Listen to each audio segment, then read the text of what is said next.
Well, good morning, good evening, good afternoon. The name's Defender, and welcome to Yakuza 0. Developed by RGG Studios and originally released in 2015. Yakuza 0 is not the first game in the now beloved series, but chronologically, it is the earliest one. And it's the one that brought the most Western fans into the franchise.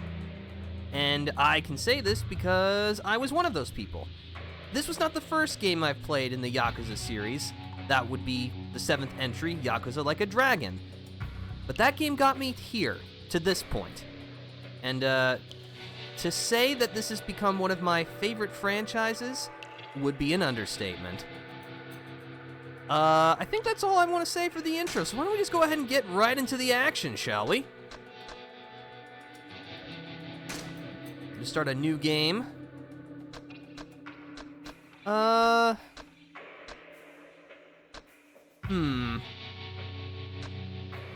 am I feeling?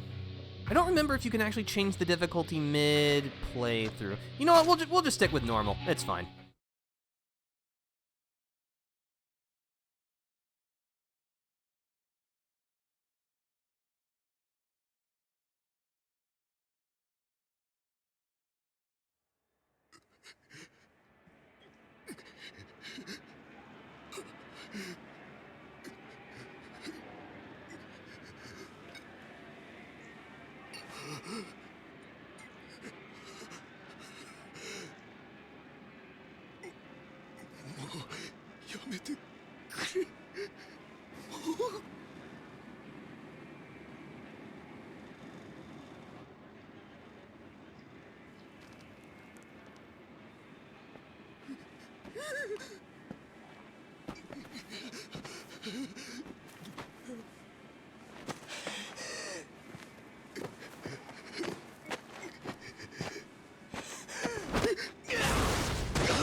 この街で喧嘩ならちゃんと相手を選べ。大金持ち歩いてるときは特にな。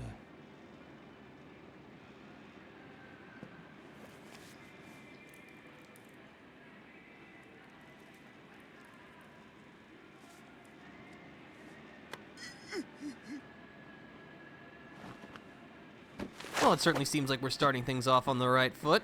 A little bit of a bloody beatdown.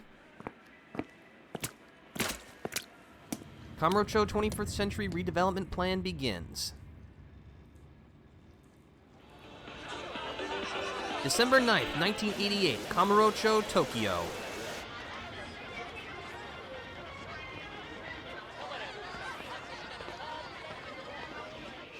Emi-chan! こんな時間さすびら切ったってタクシー捕まんないんだから。やだもう。いいから宅代出してよ。じゃあさ、プラザのスイートでも取るよ。だから俺と朝までね。なんだてめえ、言ってんだよ。おい、ちょっと待てよこれ。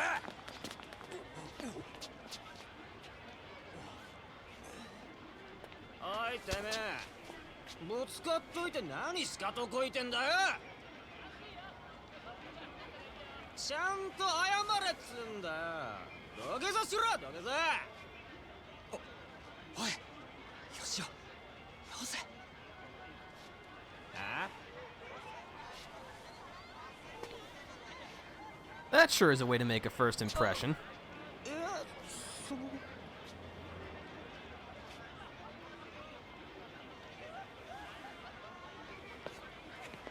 どうもすみませんでした。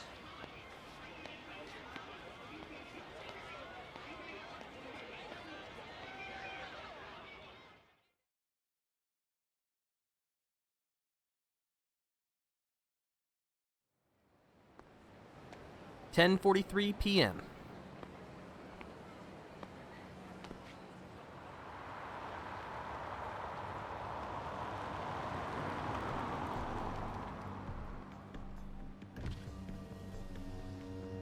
よ、頼んでおいた仕事どう？終わりました。ちょっと封筒が。このままでいいっすか？そんなこと気にしないでいい。むき出しだろうが金は金だからね。堂島組さんは仕事早くて助かるよ。はい、これ約束の1割。ご苦労さん。どうも。で、これは俺からの気持ちね。いや、それは取り班が常識のこのご時世、安い取り分でやってもらってんだ。普通なら本職の人にこんな安い額の取り立て頼めないからね。でも同年代のガキどもが万札ちらつかせてタクシー乗る時代に、本職の君が金もないんじゃ様になんねえだろ。ま、これは俺との初仕事を終えたご祝儀みたいなもんだ。はっ、取っとき。ありがとうございます。しかしバカに金貸しちまうと後が面倒でしょうがねえな。30万ポッチ捨てんのは簡単だが、回収しとかねえと商売としてのけじめがつかねえなあ。ええ、まあ俺も長いことこの町で金貸しやってるからよくわかる。今の世の中、金の本当の価値が分かってるやつなんてほとんどいやしない。その点、学のない君の方が高学歴の若造よりよっぽど分かってる気がするんだけど、そうじゃない？俺には分かりません。それじゃこれで。なあ、うちに来ねえか兄ちゃん。君の腕っぷしならヤクザやるよりもっと簡単にもっと多くの金が稼げる。いい飯腹いっぱい食って、いい女を好きなだけ抱ける。それだけじゃない、金さえあれば不幸な人間を幸せにすることすらできる。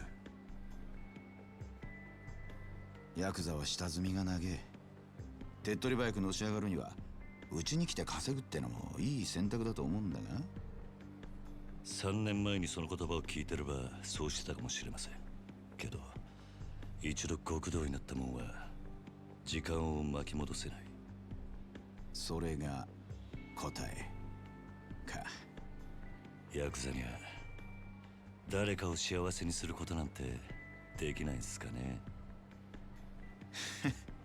さあな、俺はヤクザになったことねえからわからねえ。ま、気が変わったらいつでも連絡してくれ。じゃ。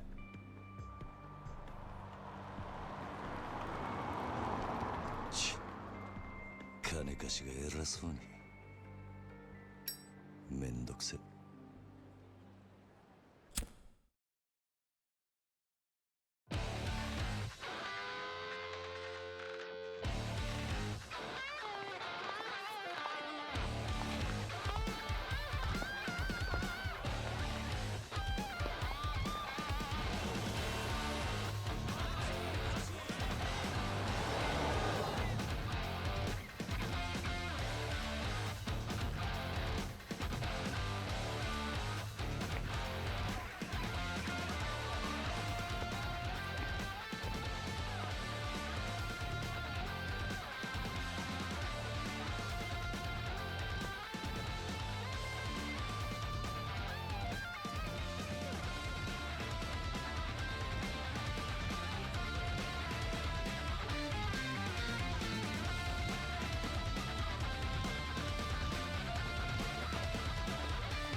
And so it begins.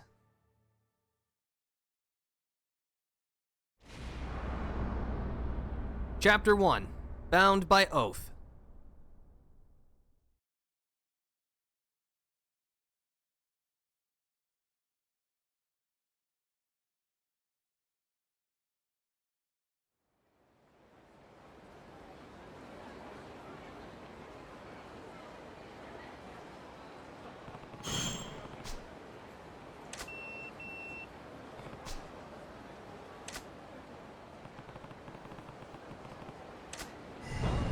Find Nishikiyama. Alright, well, here we are. Kamurocho, 1988. Not exactly the nicest place, but it certainly is vibrant. And we're going to be getting real familiar with this place real quick.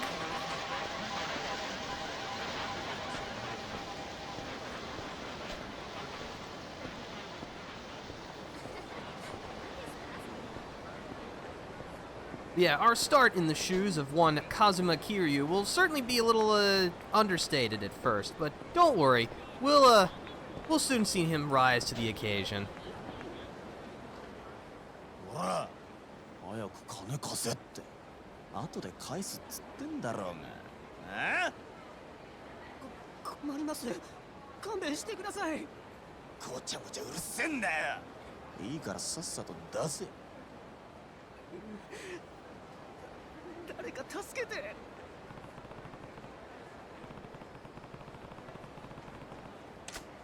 Alright, guess it's time to lay down the law.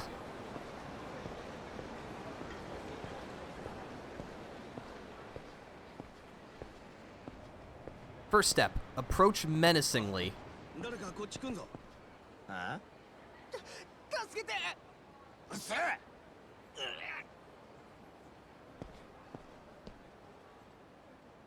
なんだよ。見てんじゃねえぞ俺。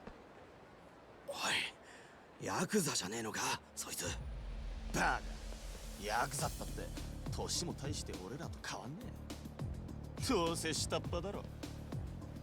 お前らこの町に来んのは初めてか。え？だったらなんだよ。ここらはうちの組の島なんでな。カムロ町を歩き慣れている連中ならこの辺りでバカはしねえ。なんだと？ヤクザが偉そうに説教垂れてんじゃねえぞ。Alright, looks like we're gonna have to educate you the old-fashioned way. Good old fisticuffs. Press the square button repeatedly to perform a rush combo. This is the most basic method of attack in battle. But yeah, we have a 4-hit combo. Just press square 4 times for 4 hits. Oh yeah. Press triangle during a square combo to perform a finishing blow that knocks the enemy down. The knockdown effect varies depending on the number of times square was pressed, so try it in a few ways. So yeah, each step of your combo has a different finisher. So you get one for 1 hit, a different one for 2 hits, and so on and so forth. The yellow gauge on the top left indicates your health. The game will end if the yellow part is fully depleted, so keep an eye on your health at all times. If the gauge flashes red, it means you're in very bad shape and should replenish your health immediately. You can use a recovery item or eat something at an eatery. Press circle near an enemy to grab them. If an enemy is guarding to block your attacks, grab them and then attack to deal damage. So yeah, you can pummel an enemy with light attack.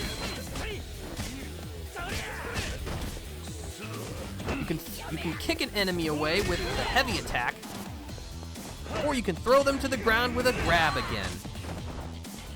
Use whichever method suits the flow of combat. Your training is now complete. It's time to wipe the smirks off your opponent's faces.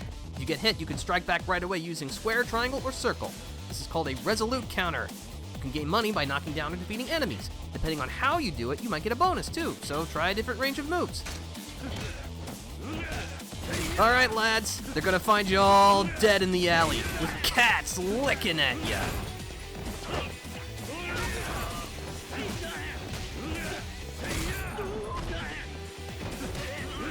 Hooah! yeah!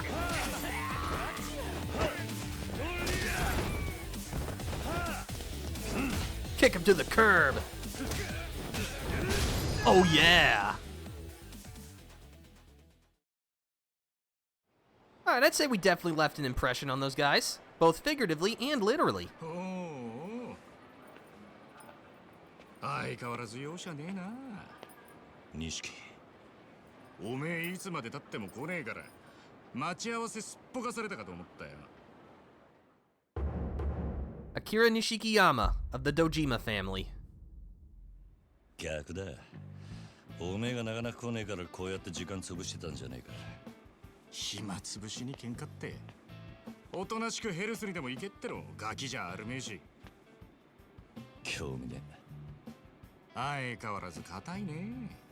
まあいいや。とりあえず飲みに行こうぜ。久々にオールで付き合えよ。な？ああ。ありがとうございました。はいや、この度はどうも。お日柄もよく。行くぞ錦。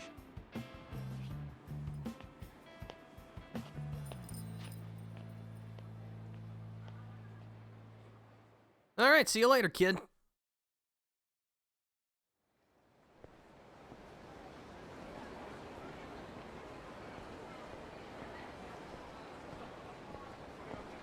しかしよ、お前も様になってきたよな。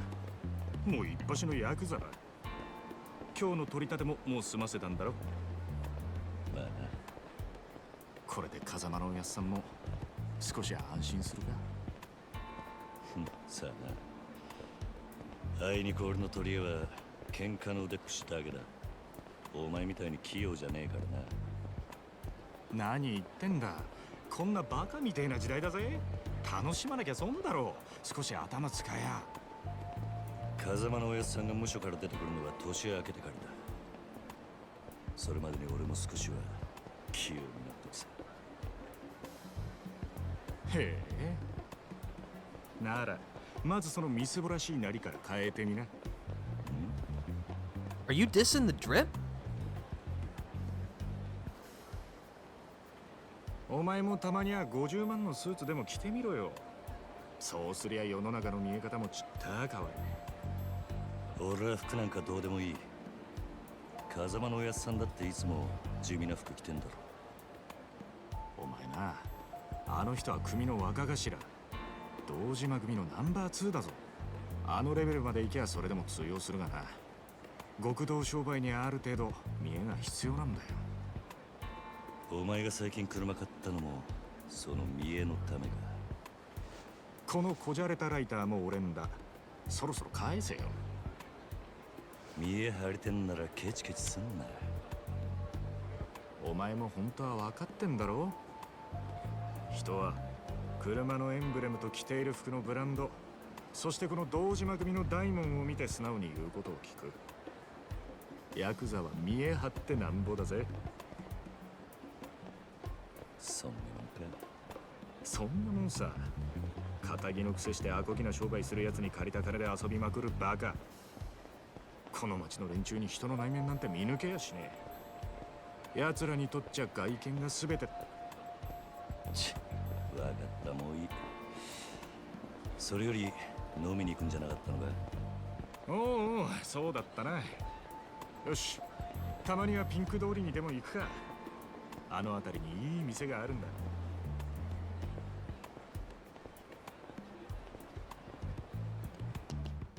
Well, I mean, normally with drinking, usually ranting is associated with it. But yeah, this is, you can just follow Nishikiyama. Yeah, from earlier, I do have to wonder how blunt you have to be to not notice a huge blood stain on your face until you see it in the mirror. Like, I imagine you would have to feel that, wouldn't you? おめえ、この辺りの店、ちゃんと出入りしてるか？当たり外れも含めて何でも知っとかねえとな。金ケチって溜め込むのもいいけど、こういうご時世だ。金は使いようで売買にもなる。で、その手の情報をつかむには街で遊んでアンテナ張らねえとな。この街でしのぐってのはそういうことさ。可愛い女子大生がよりどりみどりと言われついていったらバーバーばっかり。5000円ポッキリのはずがぼったくられる。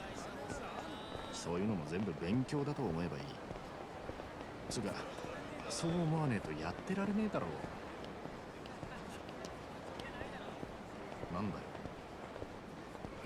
今のは物の例えであって別に俺が実際に体験したってわけじゃ。まあとにかく今日は俺のおごりだ。おめえもたまには楽しめ。いいな。 Hey, you're the one interested in the flashy lifestyle. If you want to splash the cash, go right ahead.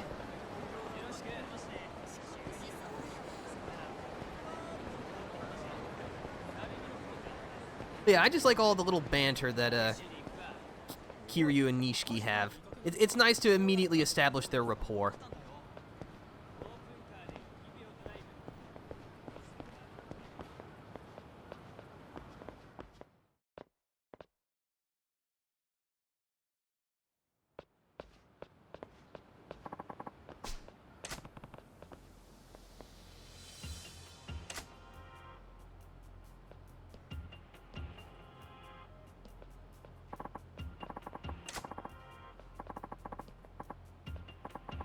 Oh boy, looks like we got another drunken brawl about to happen.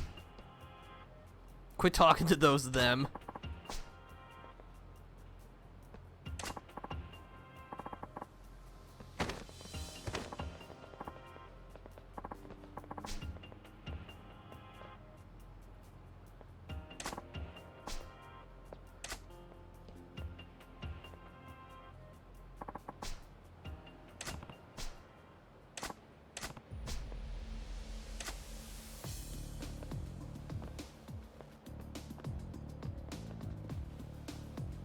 Well, it's good to see that even from the hop, Kiryu in 1988 is not so different from how we know him now. Maybe older and wiser, but still, you know, just as pugilistic.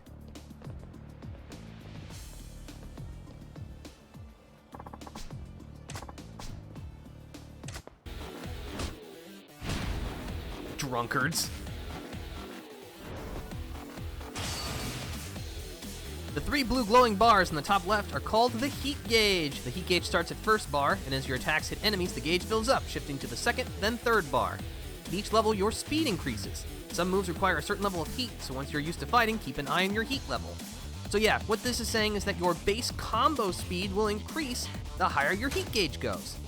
Once the heat gauge shifts to the second or third bar, Kiryu's body begins to glow with a blue aura. This is called heat mode, and it signals that you can use special heat actions. Try using heat actions while sobering up the drunkards. Alright, stand back everyone, this is about to get awesome.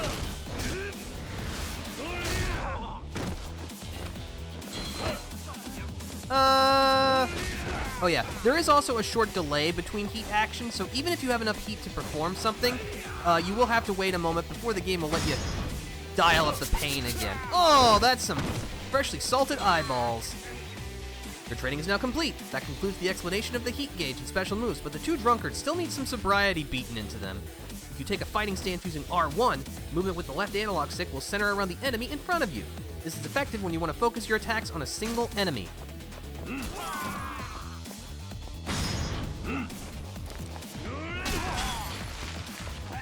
Nice.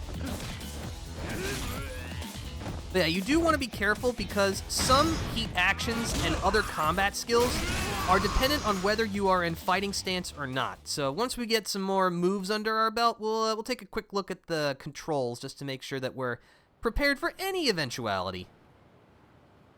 Alright, I'm not sure if you're closer to being sober or dead, but I'm happy to help. Must be your delicate touch.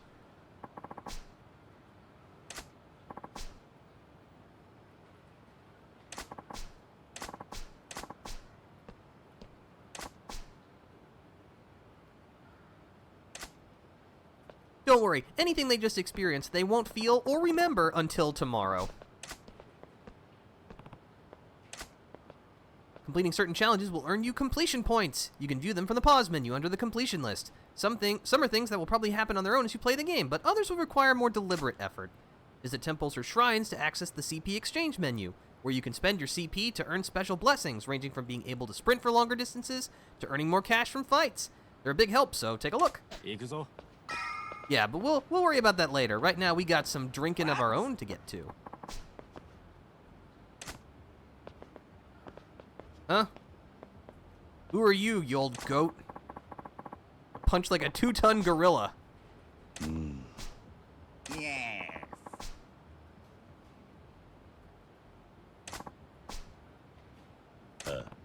Yes.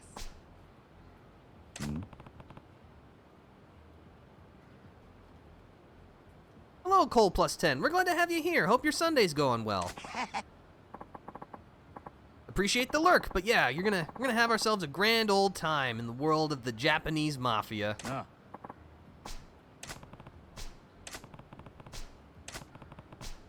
Hey. What? Yeah, this is great and all, but what relevance does this have to anything? Invest in myself, like a gym membership?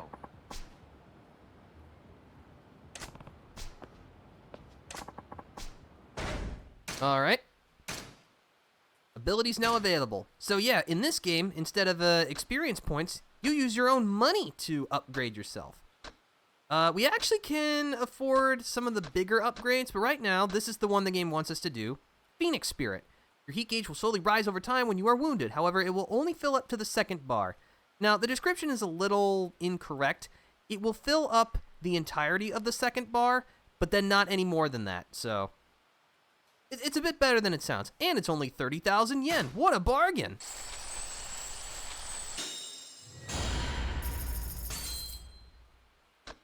But yeah, we have some other things we could get. Not sure if I should grab anything else right now, but yeah, we got ourselves a nice skill tree.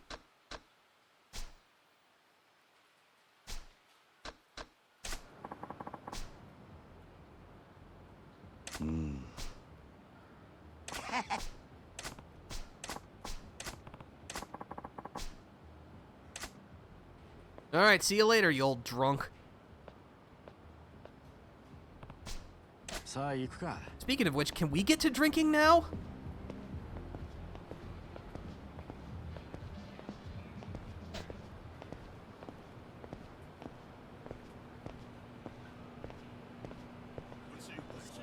Yeah, Kamurocho is certainly a sordid and superficial place here in 1988, but that definitely fits the vibe of a pleasure district.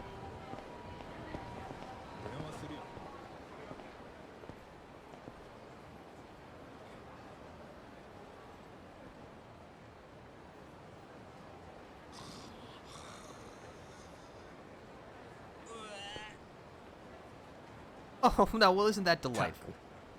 Stay classy, 相変わらず Kamurocho. 品のねえ街だよな。だから人が集まってくるんじゃねえのか。最近の景気で金持った欲の塊みてえな連中がな。そいつらが酒やら女やら欲しがって集まる場所なんだ。このカムロ町って町は。なんだ。不器用なりに一応分かってんじゃねえか。見直したか。錦山くん。よなんだあいつら。現役女子大生ホステスのまどかちゃんとゆいちゃんだ。はねえ、ポケベル鳴らしてるんだから電話してよ。今度いつお店来てくれるの？今日後で顔出すよ。本当に？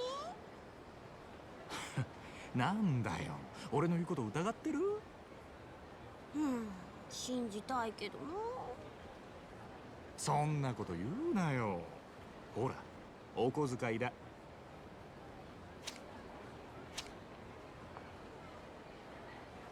たー！信じてるよ。女ってのは器用なもんだね。ありがとう。じゃあまた後でね。待ってるよ、錦山くん。いつの間にか大した顔じゃねえか、錦。お前さ、俺があの女たちにまんまと小遣いせびられたと思ったろ。けどそうじゃねえ。女とつながっとくことが大事なんだ。いいか、組の上にいる兄貴たちは基本的に女にモテない。あの人たちは見るからにヤクザでございますって格好してるからな。それはなんだ。だから兄貴たちと飲むときいろんな女連れてくとそれだけで小遣いくれるし、俺の組での覚えもめでたくなる。どうせ極道やるならどんな手使ってものし上がらなきゃ意味がねえ。違うか？なるほど、そうかもしんねさあ、店はここだ。今夜はとことん付き合ってもらうからな。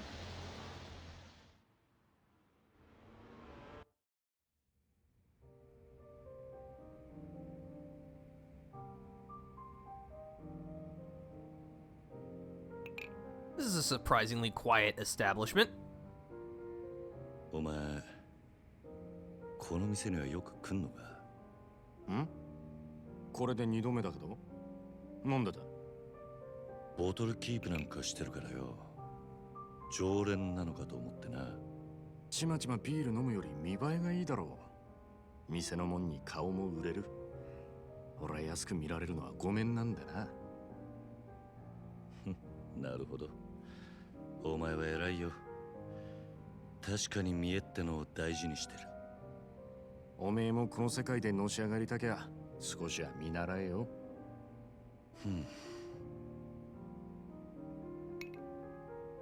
つってもおめえはそういうタイプじゃねえってことか。俺はおやっさんの背中を追いかけてこの世界に入った。孤児だった俺ら拾ってくれたあの人のために。てめえの体張るくらいしか脳がね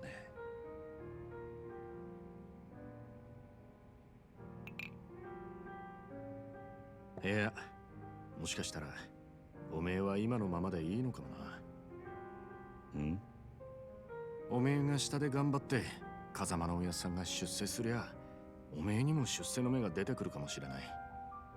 そういうのし上がり方もあるさ。ただおめえは風間のおやっさんの子じゃない。堂島組の組員なんだ。おやっさん、なんで俺らのこと風間組に入れてくれなかったんだろうな。そりゃ堂島組の方が格は上だけどさ。よせよ、おやっさんに考えがあってのことだ。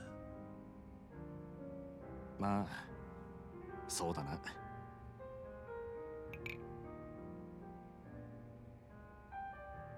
よし、真面目な話はもうやめだ。カラオケでもしてパーッと騒ごうぜなあ。わかった。今日はとことん付き合うぜ。All right, who's ready for some karaoke? Karaoke is a rhythm game where you press buttons shown on the screen in time with a song. Simply press the indicated button when the cursor reaches it. Make sure to press the correct buttons at the right time. The better your timing, the more points you'll get. If your timing's really off, it will not count even if you press the correct button. When someone else sings, you can support them with interjections. You can choose either simple or lively interjections. Simple interjections offer easier inputs, but you won't get more than 90 points. For a chance to score more, try lively interjections. All right. There is a temptation to go for the meme song, but you know what? We're gonna do Judgment instead.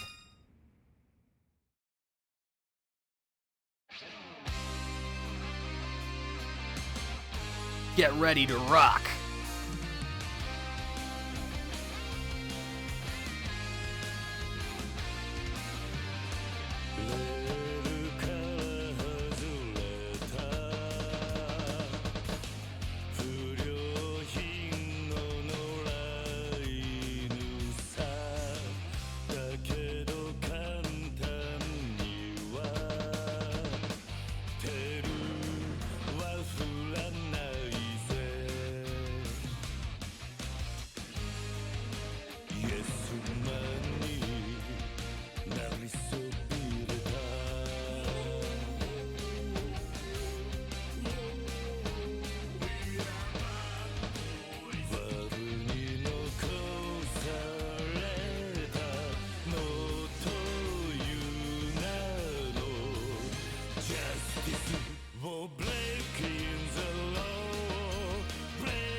Oh, yeah.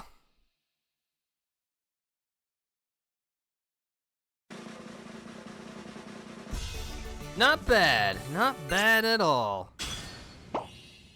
I'm the karaoke king. Well, that was entertaining. Now I just gotta do that a few more times.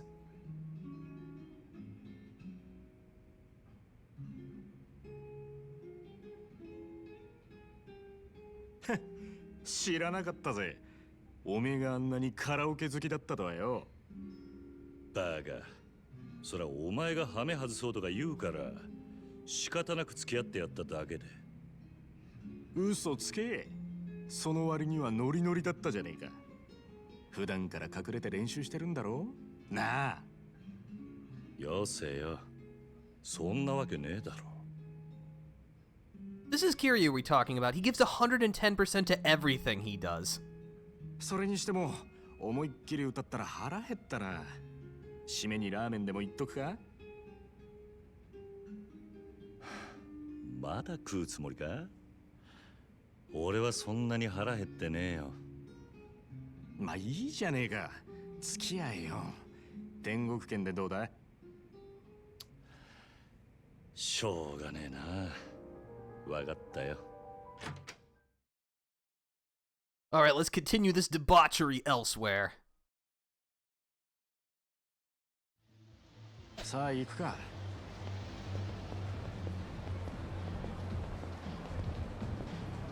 前から思ってたけどよ。おめえいい声してるよな。曲のチョイスは渋いけど。悪かったな。流行りの曲はよく知らねえんだ。なら少しは勉強しろって。流行りに遅れた男はモテないからな。そうか。つっても男のアイドルなんかは俺も今勉強中だ。知ったかぶりしてなんとかやり過ごしてるよ。それ周りにバレてんじゃねえのか？かもな。やっぱアイドルっつったら女だ。最近はマジで可愛い子が多いぞ。おお、そうなのか。ああ、帰ったらチェックしてみろよ。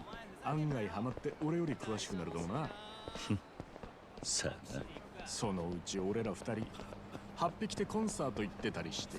お互い想像したくねえ姿だ。だな。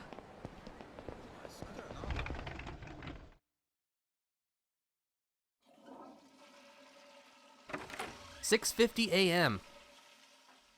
Wow, we were at this for a while. おい、なんだよ。全然食ってねえじゃんか。だからもう食えねえって言ったろ。大盛りなんか頼みやがって。情けねえこと言うなよ。それでも男が。昨夜11時頃、カムロ町の一角で発見された若い男性の変死体は激しい暴行を受けており、警視庁では殺人事件とみて付近を捜査中です。ただいま続報が入りました。若い男性の身元が判明したとのことです。死体で発見された男性は都内在住の会社員栗原太一さん32歳。Hey, wait a 警視庁 second. の調べでは栗原さんは金融業者数社から借金を抱えていたとみられ、今後関係者から事情を聞く方針です。 Isn't that... キリュウ。ん？カムロ町で殺したと。よくある話だろうが。いや、お前、昨べの取り立て、相手のこと結構痛めつけたって言ってたよな。こちらが栗原さんの死体が発見された現場です。ここって俺が取り立てした場所だ。おいおい、お前マジか。いや、死ぬまで殴ったわけじゃねえはずだ。この場所はカムロ町で人がごった返すネオン街からわずかに裏道を入った先にあります。ビルとビルに囲まれて人目につきにくい、かなりいびつな空間という印象を受けますが、栗原さんの死体はこのわずかに残る更地に倒れていたとのことです。こいつ。Uh-oh. やめてくれ。俺が取り立てたやつだ。おい、お前本当に間違いねえのか？何やってんだよ。取り立てで相手殺しちまうなんてよ。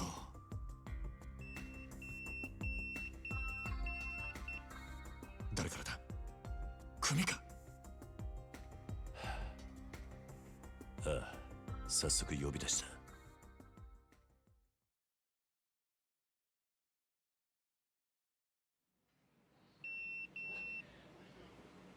事務所に電話してくれ。やっぱり今のニュースの件で呼び出されてんだよな、お前。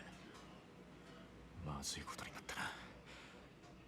いや、お前ももちろんやべえけど、これで風間のおやっさんの立場も危うくなる。何？この不始末につけ込まれちまうってことだ。どういう意味だ？お前や俺がおやっさんに拾われたってことは堂島組の人間なら誰でも知ってる。だからよ、俺らの不始末はおやっさんの責任にもなっちまう。だが俺がやっちまったことだ。おやっさんは関係ねえ。そうはいかねえよ。殺しとなるとことがでかい。多分おやっさんの後釜に座ろうって連中は間違いなくそこをついてくる。堂島組若頭補佐の3人とかな。くそ。そもそも半年前、おやっさんがサツにパクられたのもその3人の誰かに売られたって噂だ。なんだそれは。おやっさんの仕切ってた鳥羽、周到に場所変えてたのにいきなり摘発食らったろ。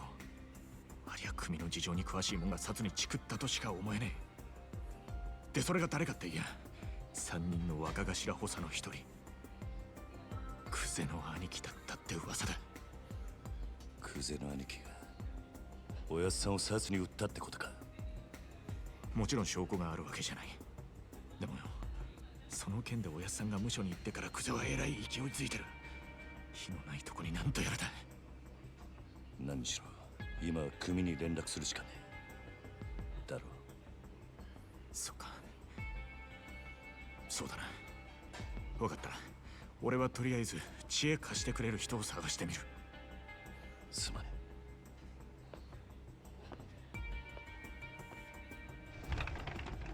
Yeah, murder on the job in any profession is a big deal, but in the criminal underworld, it's even more significant than that.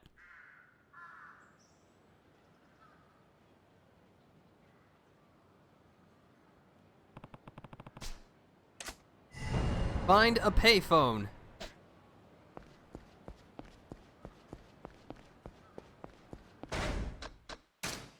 Before we do that, let me just double check my stuff. Yeah, we don't have anything. I think I'm gonna buy any abilities. The stuff on the pager.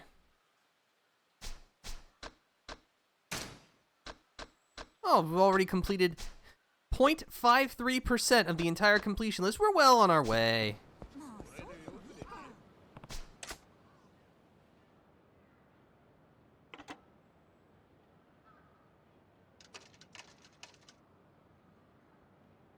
Quick, check the change dispenser to see if there's anything left behind first.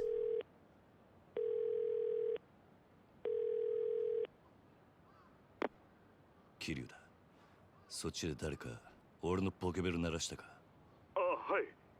クゼの兄貴に言われまして。桐生さん、すぐ事務所までお越し願いやす。実は若頭補佐のお三方が桐生さんをお待ちで。そうか、わかった。All three of them? Whew, this is not gonna go well.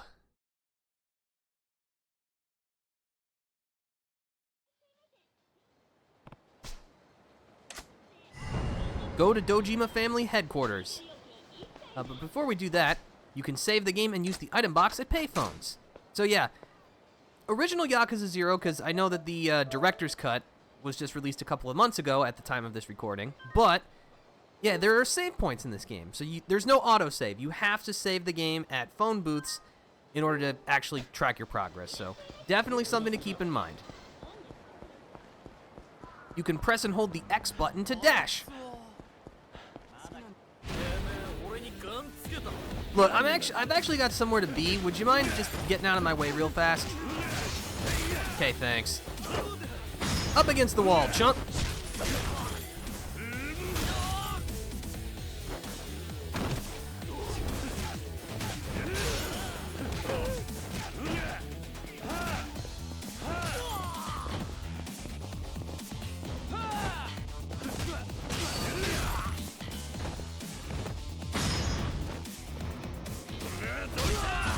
baby.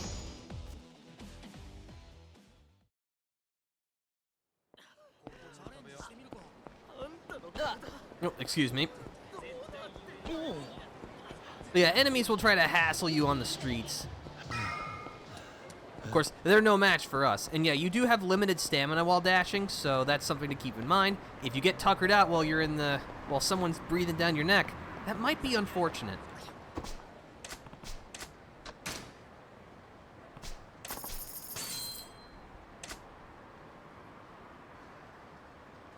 Also, yeah, you might see that, like, we have lots of, like, roadblocks, literal roadblocks on the map right now.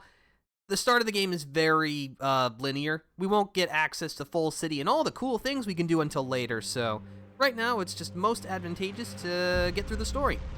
Anyway, this is the Tojo clan and the Dojima family headquarters.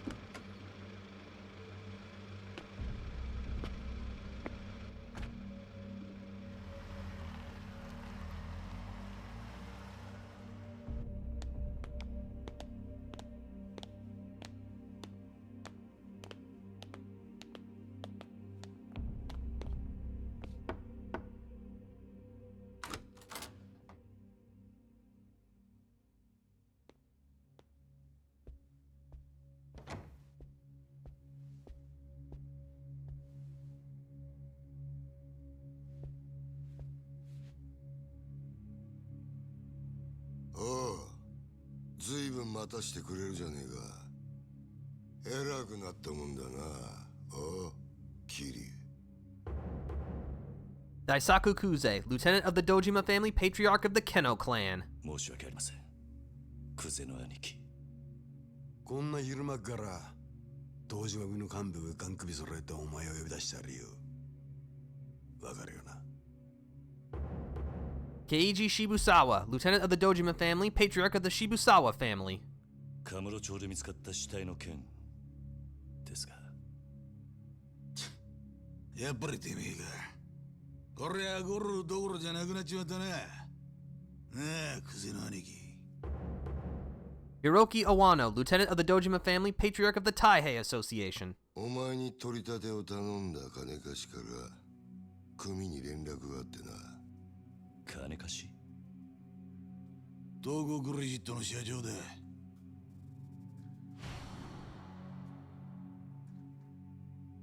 あの社長に頼まれて仇ぶっ殺したのはおめえだろ。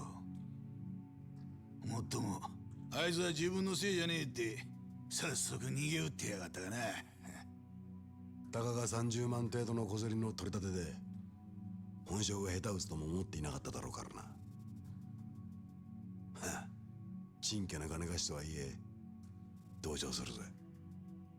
まあそんなことはどうでもいい。理由がどうあれ仇をやっちまったっつうことはどう幕を引くかだが。ちょっと待ってください。俺はジタバタすんじゃねえ。安心しろ。仇ったって相手も借金まみれのクズだ。臭い飯7、8年食えば事は収まる。俺に掴まれた。なあ、殺しの方はそれでお上と手打ちするとして、それより問題はあの場所からどう人目をそらすかだが。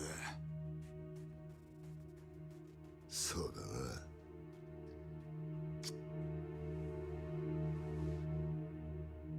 面倒なことをしてくれたもんだ。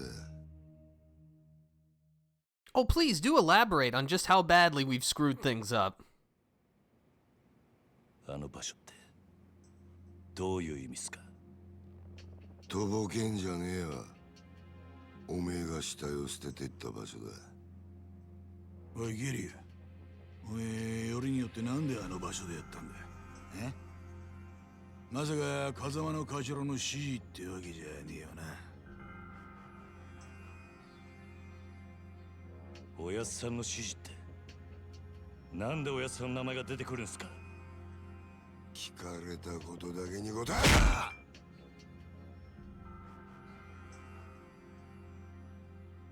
ろ。なんであの場所を選んだ？頭の指示じゃねえのか。あ？それにチャカはどこで手に入れた？それも頭から渡されたのか。じゃあか。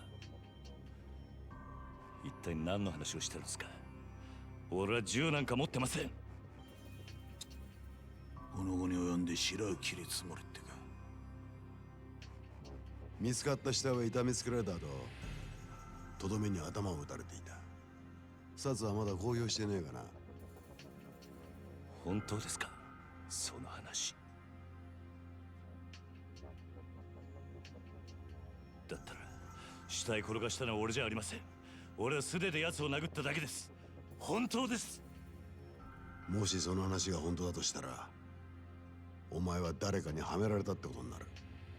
そうだな。はい。間違っても俺は銃を撃ったりはしていません。と言ってるが、どうしますか。嘘に決まってんだろ。たく笑ぎしやがって。てめえみたいな下っ端はめて誰が得するってんだ。おうキリュウ、もう一度聞くぞ。なんでわざわざあの場所で騒ぎを起こしたんだ。金貸しからの指示だったんです。あの場所に相手を呼び出すから、少し痛い目に遭わせてから金を取り立ててくれって。今言ったこと間違いねえな。ええ。どうやら金貸しから話聞く必要がありそうだな。とはいえ、うちの組があの殺しに関係していたっつうのは事実だ。しかも場所が場所だ。このままじゃあっちの仕事に支障が出ちまう。Ooh, intrigue. どうするよ、クゼな兄貴。答えは一つだろう。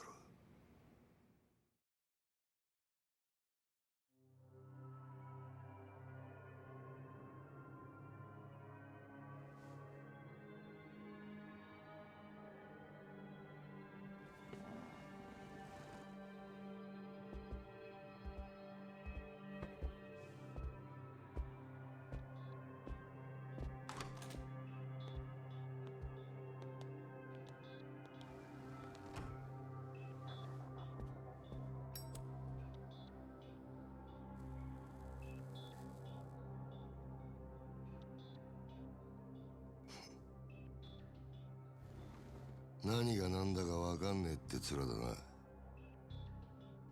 ええ。例の死体が見つかったあの場所はな、あそこは通称空の一坪って厄介な土地なんだよ。お前ら下っ端は知らねえかもしれねえけどな、堂島組長から俺ら頭補佐の3人に命令が出てたんだ。どんな手使ってもその空の一坪を手に入れろとな。空の一坪。針の穴ほどの隙間もない繁華街に偶然できた一坪の空き地だ。それを親父が欲しがってる。親が欲しがるものを差し出す。それが子分の義務ってわけだ。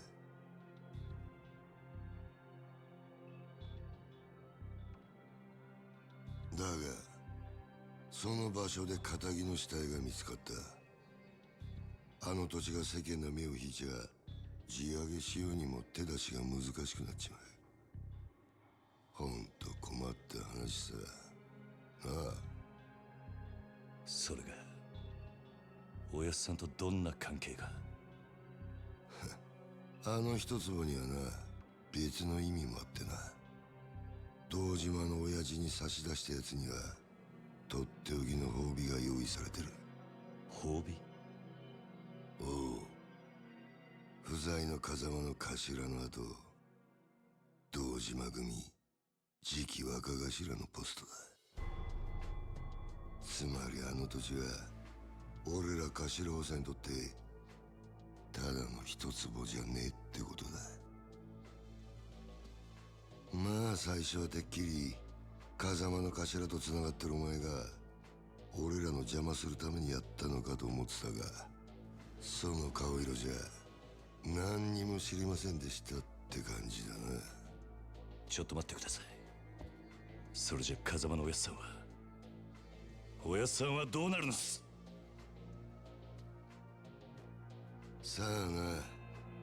だが組の一大事に無所にいるようじゃ頭は務まんねえだろ。おまけにだ、ガキの頃から育ててきた可愛い子分が理由はどうあれ仇をぶち殺しまったとあっちゃきっちりけじめつけねえとな。おやさんは関係ない。それで俺も殺しはやっていません。そういうことは殺につってもヤクザの言い分聞くほど連中も暇じゃねえだろうな。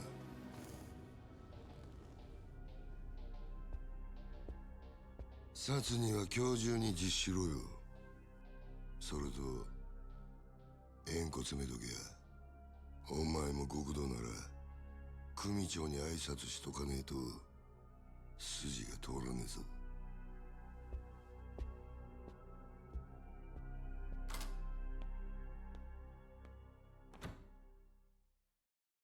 All right, so this has gone from bad to worse. And guess what? If you think this is the worst it gets, clearly you've not played this franchise before. It's going to get so much worse.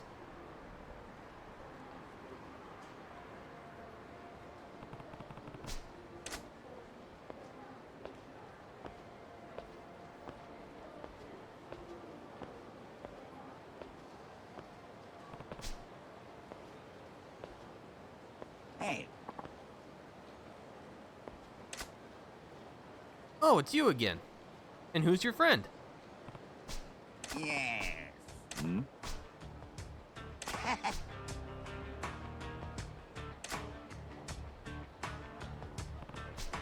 Oh.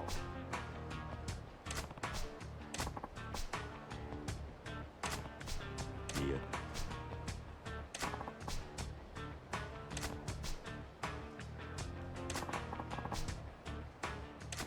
Oh. No. Yes. What? Oh.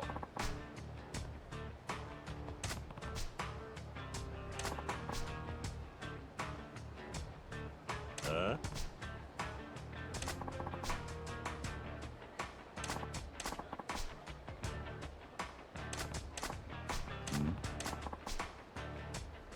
I mean, probably. Huh?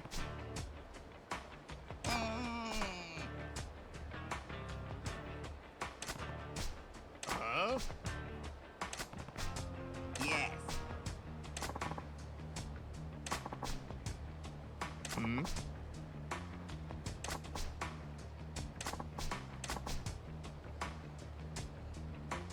Huh?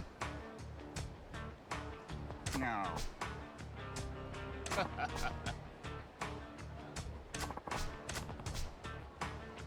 No. Oi.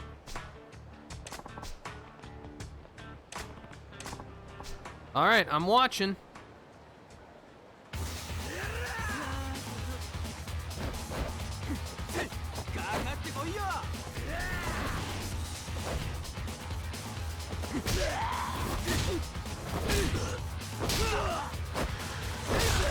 That's rad. That's what I said.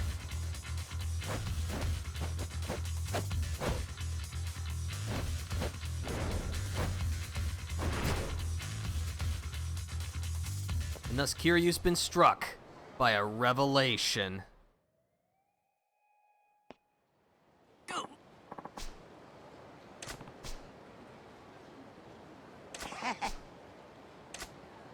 No.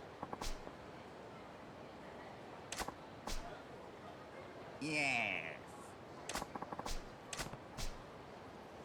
そうだな。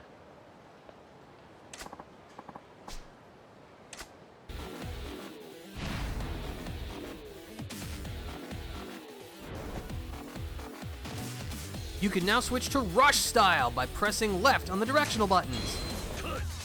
One advantage of Rush Style is you can evade with a series of quick steps by pressing X repeatedly. You can combo up to 3 of them together. Use this to avoid enemy attacks and wipe them out without taking any damage. So yeah, you could also quick step in Brawler Style, but you can quick step in more rapid succession, and your quick steps are a bit better in rush style. Use rush style moves to crush Bruno and show him who's boss. When using the rush style, you can stun enemies by hitting them a certain number of times. Attacks on stunned enemies will knock them down without fail, so square attacks are effective against foes that are hard to knock to the ground.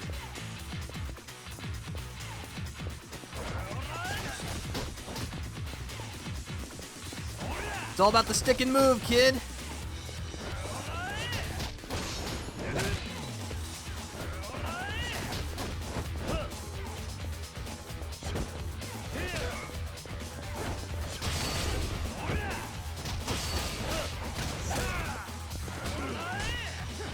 Whoa! Watch it!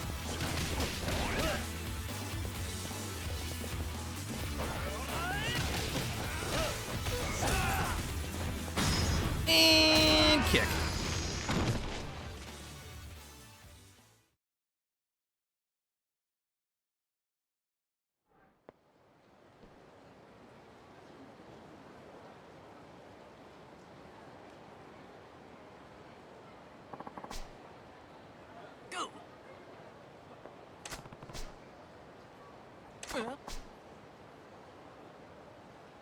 Toko credit, you say?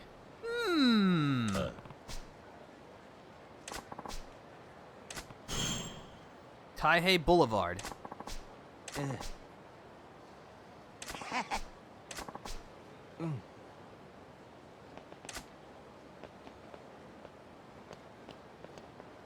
Oi.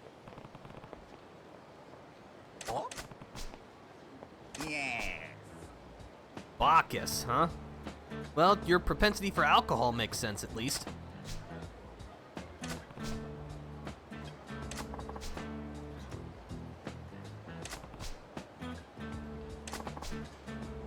A fisting artist? I'm not sure about that.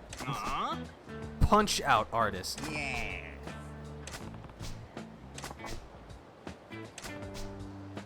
This new S&M thing? The Shichifuku parking lot.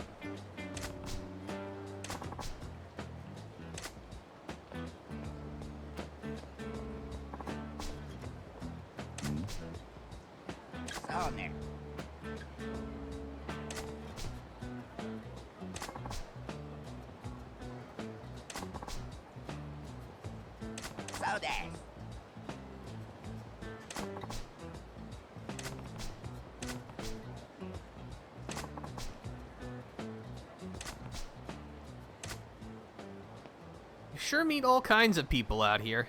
At least it keeps things interesting. Go to Toko Credit. But yeah, we now have a bit more of the map open to us. Actually, I think we have, the whole map, but we don't have a lot of things we can do in it yet, so we'll still progress the plot like a good little boy. But yeah, we have the rush style, a battle style focused on speed. Pummel enemies into submission with a flurry of blows and quick evasions.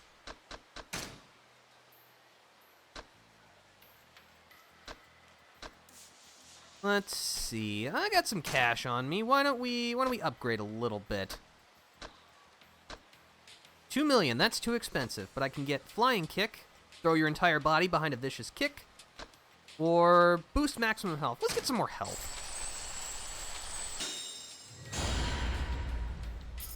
And you might think, well, that's not very much. And yes, it isn't, but we have lots of health upgrades we can get not just across brawler style, but rush style as well. However, I think I'm going to get Power Surge 1. Increases the power of your regular attacks and heat actions when using the rush style. Now I'll hit harder.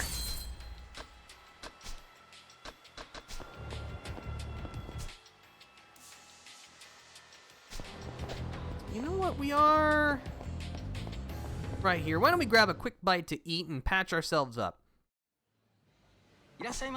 You can't fight on an empty stomach, after all. Well, I mean, you can, but that just leads to bad things happening.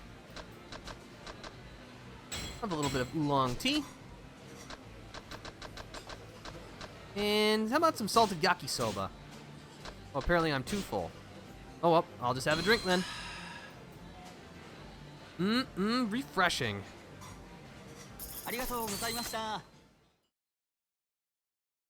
But yeah, if your health is full, you can't eat anymore. There is a way around this, but we won't get access to it for quite a while.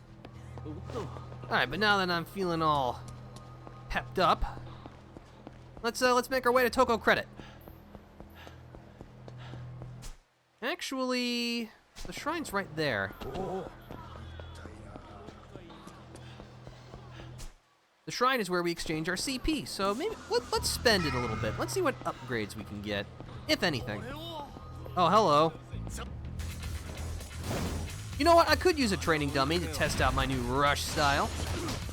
Yeah, one thing to note about rush style is that you have no grab ability, so you can't pick up stuff from the street or grab enemies.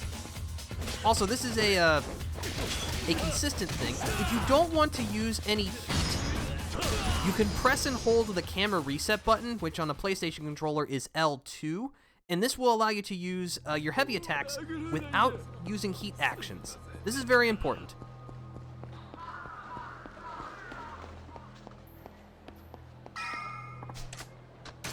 Alright, what upgrades can we get? We can get dash for longer, recover more quickly, that's good. And money magnet, gather more money from enemies. Ooh. We got business, we can't do anything with that right now. I kinda want that, so you know what? I'm gonna hold on to my points.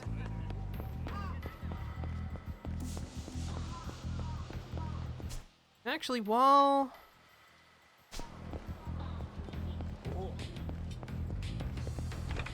This is the drugstore. We should grab a couple of healing items.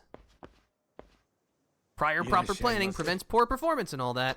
I don't need anything significant.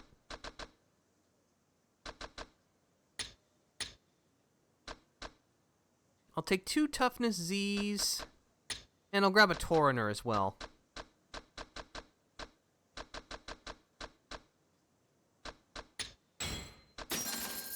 Alright. I feel safer already.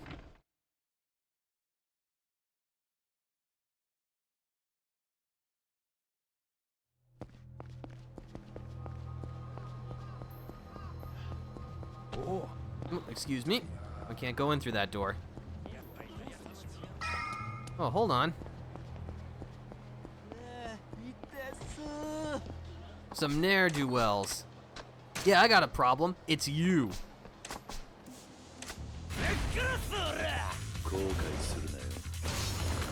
Oh yeah, and you switch to brawler style by pushing up on the control pad.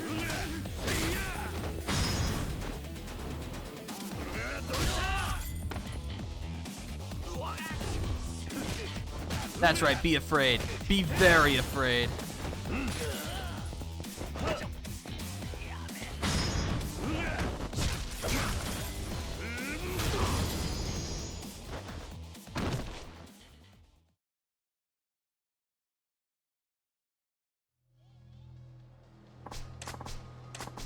I got a slightly battered toughness Z. Nice. I think I actually have enough cash immediately to get something. You know what? I'll increase my health even more. I feel healthier already.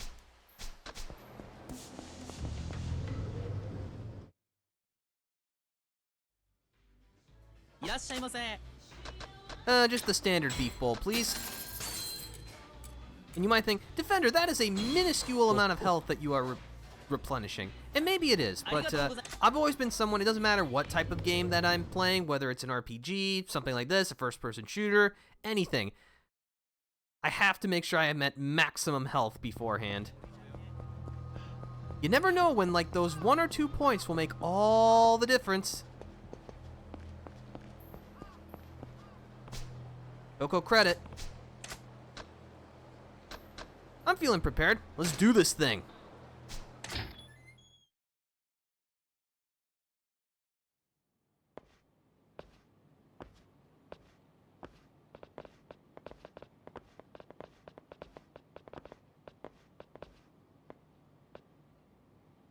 俺が来んのは宣告承知ってわけか。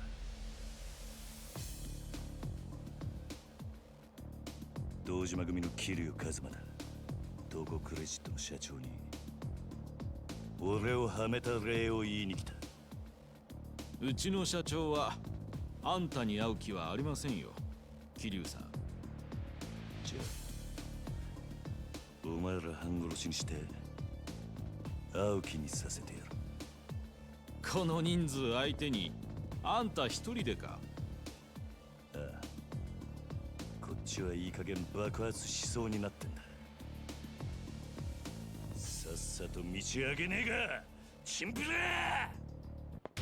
Forget about taking out alone. I'm gonna take you out.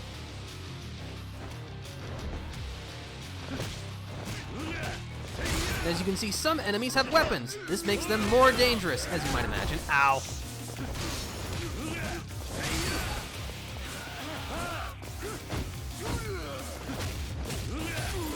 You can also block frontal attacks with guarding. On the PlayStation controller, that is the L1 button. You know, I'm gonna save my key. You ain't worth it. Going up.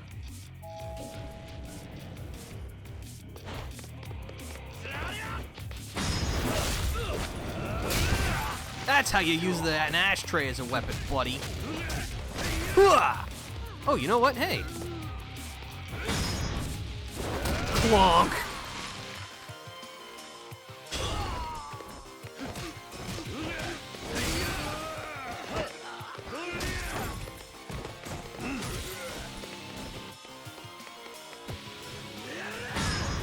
Here, catch.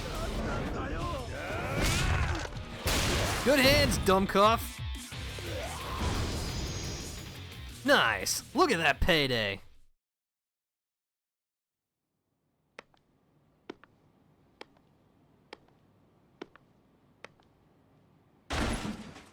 Yes, hello. I'm interested in refinancing my mortgage. 信じられねえ。まさかここまでたどり着くかよ。I took the elevator. あとはあんただけだ、社長。じっくり話を聞かせてもらう。話？何の話だ？今さらとぼけだって時間の無駄だ。なぜ俺をはめた？あんたの目的は何だ？おい、近づくな！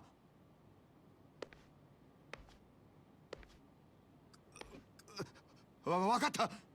全部話す。だからちょっと待ってくれ。俺はあんたをはめる気なんてなかった。ただ人から頼まれた通りに動いただけだよ。あんたにあの場所で取り立てさせるようにって。そいつを頼んだのは誰だ？その人は。あ。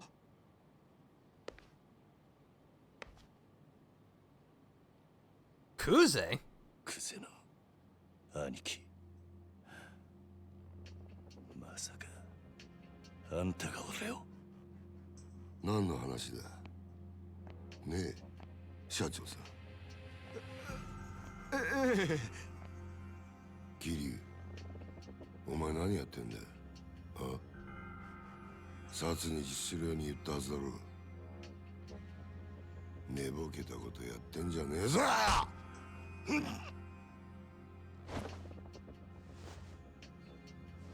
あ、やっぱちょっとなまってんな。現役の頃はガキのしつけなんざ一発で済んだんだがよ。社長さん、ちょっと外してもらえませんか。この若いのに説教しねえとなんねえもんでね。ごゆっくり。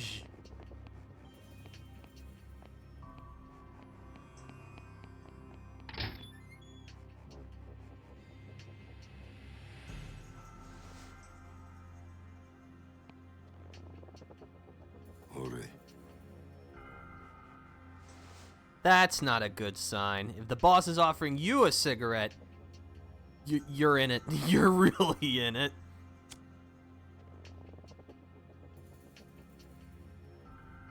Umezo, sore.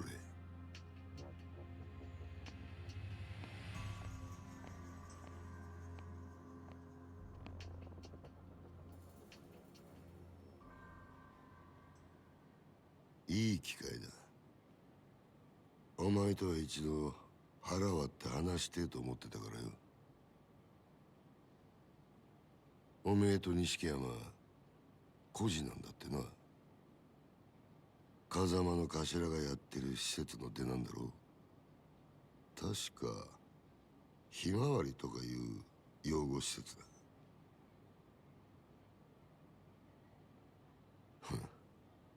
極道なんてまともに育ったやつの方が少ねえ。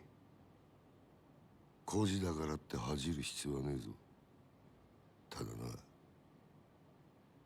風間の頭もえげつねえ真似をするよな。どういう意味ですか？拾ってきたガキに育てた恩着せてよ。今じゃ立派にあの人の玉よけになってるじゃねえか。おめえと錦山、頭のためなら命も惜しくねえってよ。こういうの洗脳っていうのか？そろそろ本題に入ってもらえませんか、クゼの兄貴。あんたの話はさっぱり先が見えねえ。桐生、お前風間の頭をスパイしろ。何？殻の一粒の話はしたな。それさえ手にすりゃ俺が次の若頭、堂島組の跡目を。だがそのために必要なあの土地のある情報ってやつを檻の中の頭が握ってやがる。ある情報？ああ、お前そいつを頭から探り出せ。うまくやりゃ組手の将来を俺が約束してやる。あの人をまさかお前に裏切られるとは思ってねえからな。構成員25000の登場会、その直系堂島組でのし上がったとなりゃ大した出世だ。それに例の殺しの真犯人も渡してやる。やっぱりあんたが俺をはめたんだな。さあな。ただこの話を蹴りゃおめえは確実に無所行きだ。俺につくか、もう先のねえ風間につくか、好きな方選べ。だが返事は今だ。この場でしろ。Well, given we've only known Kiryu for like an hour and a half, I think we know what the answer is. あんた賢いつもりで立ち回ってるんだろうが、全然器じゃねえよ。何？俺のこともおやっさんのことも。あんたは何も分かっちゃいねえ。ガキがこの俺を敵に回すのか？本当にその覚悟があんだろうな。覚悟ならありますよ。それが極道ってもんでしょうが。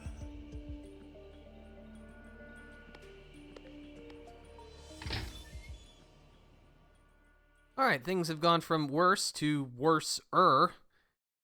So how are things going to go to worst-est? I have no idea, but we'll find out soon enough.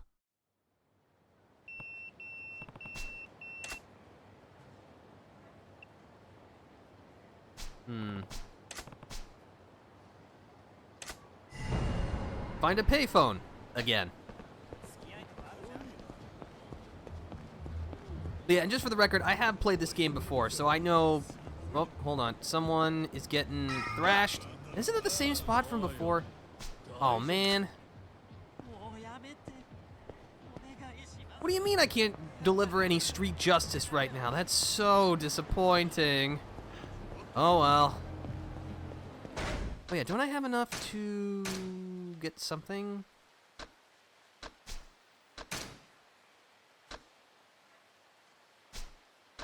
Let's see. You know what? I'll get Brawler's Flying Kick. Throw your entire body behind a vicious kick. Triangle when running.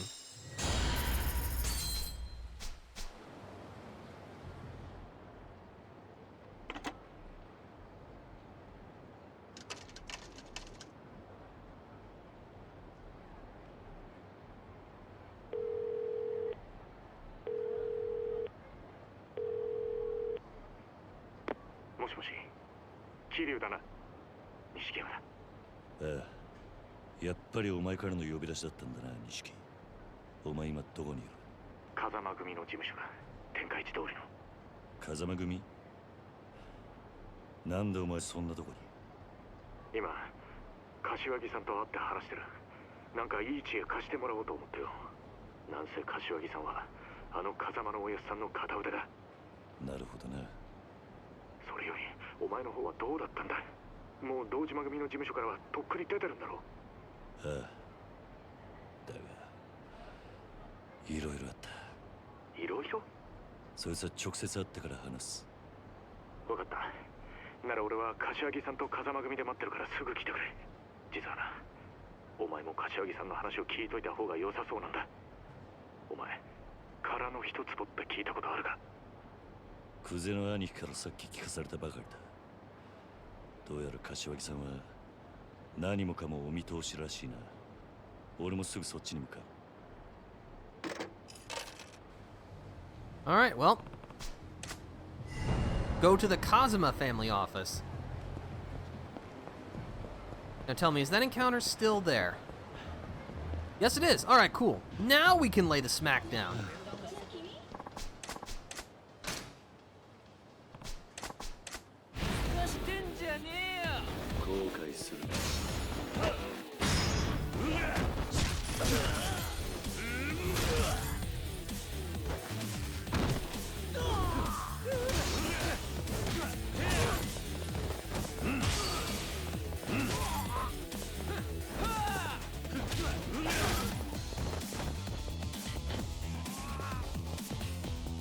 Come on over here. What? Oh, now you let all my heat drain. There we go.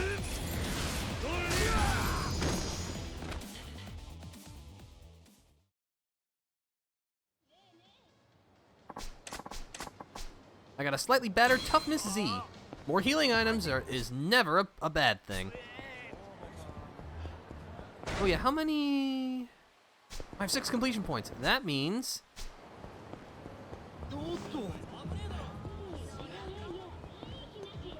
if we mosey on back to the shrine,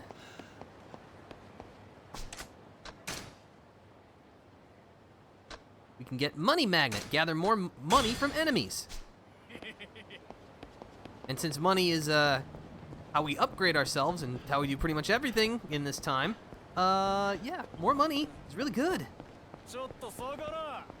Yeah, right over here, please. Right, nice into the open. Yeah, there we go. You know, I'm gonna rush you down.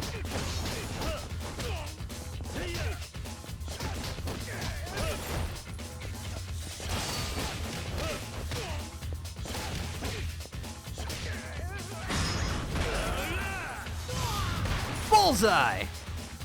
Look at all those bonuses.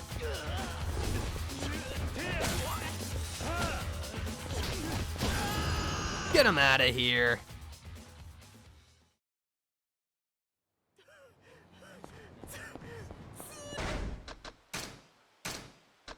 Let's see. I actually don't have enough money to upgrade anything more in Brawler for now. But as for Rush, we can get Rising Tornado. Immediately recover and perform an attack after being knocked to the ground. Nice. Whoa.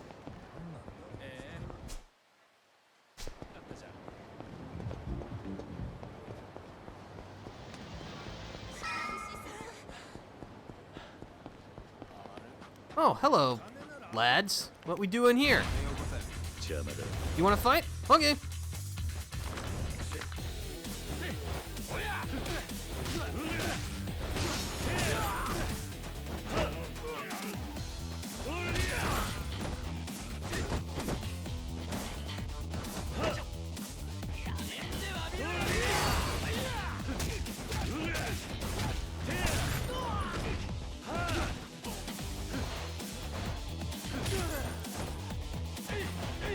Hold on, isn't that? Ooh.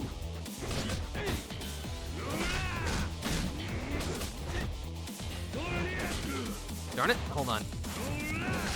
There we go.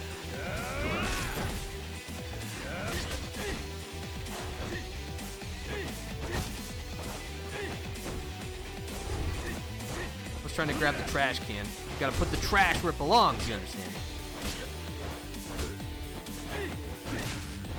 There we go.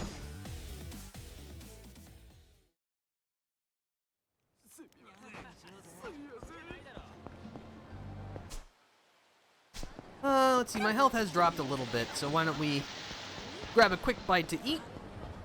Oh, hello. I got some pocket tissues. Hey, you never know when they might come in handy.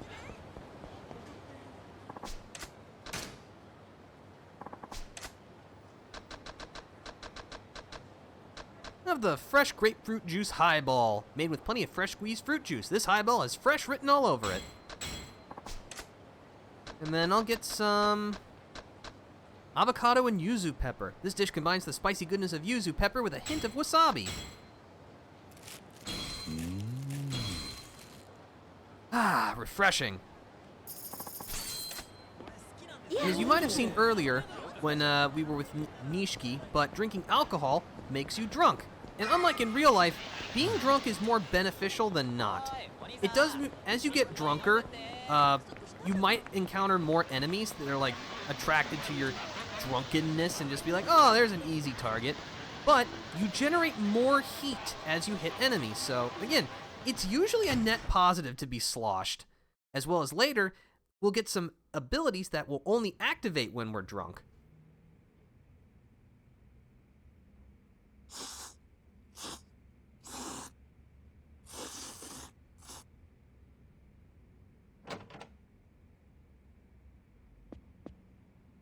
Yo, Kiryu. 早かったな。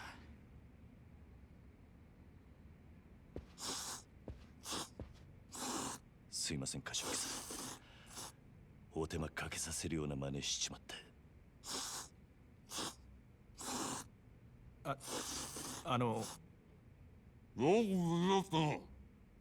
い。Yeah, do you want to repeat that, sir? よく無事だったな。お前が本家から呼び出されたってとこまでは錦山から聞いてる。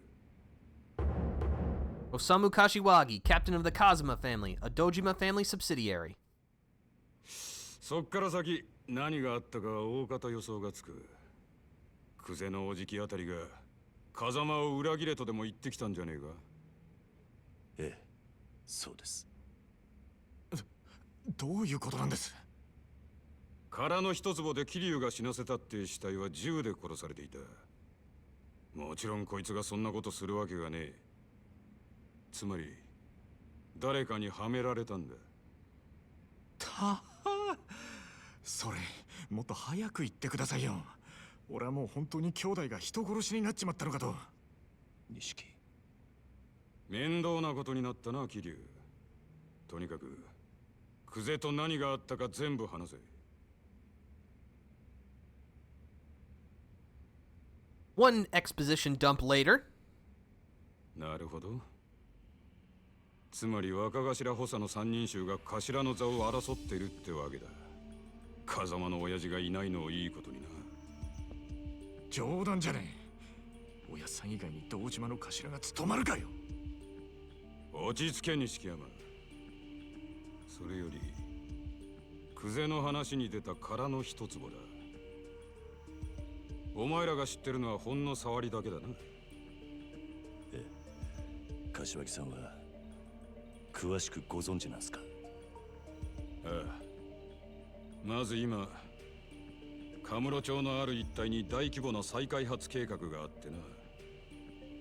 堂島組の例の若頭補佐3人が食い争うように地上げをしてる。それなら聞いてます。権利者バラバラの土地に根こそぎ買い漁ってるって。そいつをまとめ上げてでかく転売する腹でしょ。そうだ。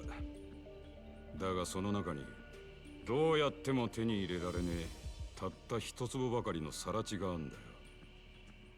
それが殻の一坪。ああ。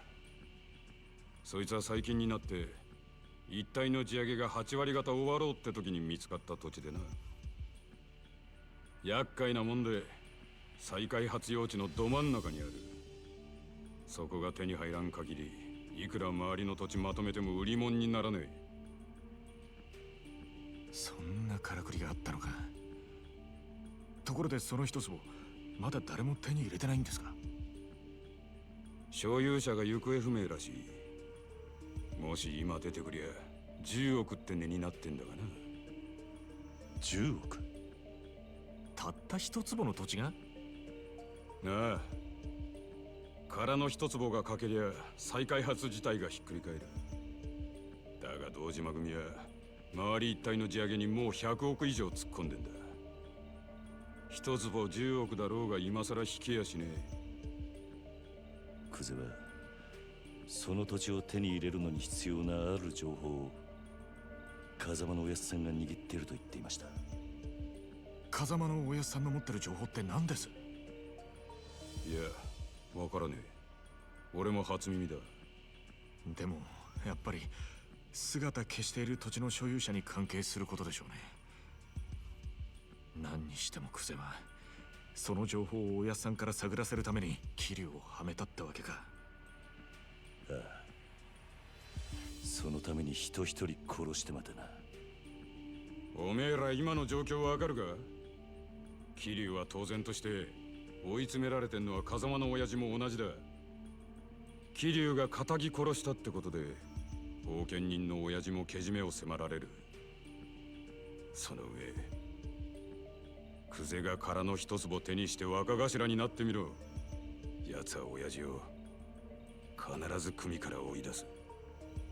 組から追い出す？まさか堂島組の波紋もあり得ると？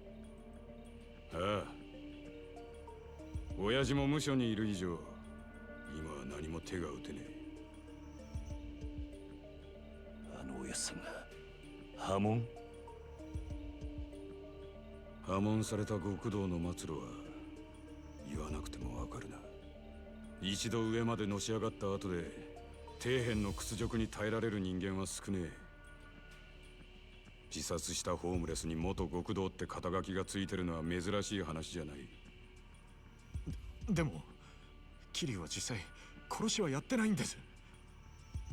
こいつの疑いさえ晴らしゃおやさんも波紋にはならねえはずでしょう。疑いを晴らすには真犯人を抑える必要がある。そうだ。だがクゼが真犯人を握ってる以上手は出せん。相手は堂島組の幹部だ。この世界で上に噛みつくことは何があっても許されねえ。でもこのままじゃ桐生は無所にぶち込まれるんですよ。俺らがクゼに手を出せば風間の親父は余計立場が悪くなる。その時点で波紋は確実になるな。だったらどうすりゃいいんですか俺たちは。柏木さん、とりあえず俺の濡れ衣も殻の一粒も後回しだ。今とにかく俺はおやっさんを守るために動きます。何かいい手があるのか？ええ、俺の不始末は俺一人でけじめつけます。おやっさんに責任がいかないようにするにはもうこの手しか残ってね。Alright, what's this grand plan you have, Kiryu? 一人でけじめつけるって何する気だ桐生。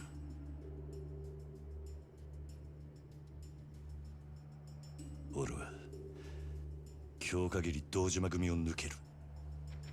杯返して極道から足を洗う。桐生、お前今回の一件とにかく俺一人の責任としてケリをつけるんだ。その後クゼを捕まえて真犯人の居場所を吐かせる。何言ってんだ。杯もらって3年そこらのヤクザが5体満足で足洗えるわけねえだろ。最悪殺されんぞ。認めたかねえけど今の堂島組仕切ってんのはクゼだ。それを袖にしたお前が組み抜けるっつってあいつが生かしとくと思うか。杯返す先はクゼじゃねえ。堂島組長だ。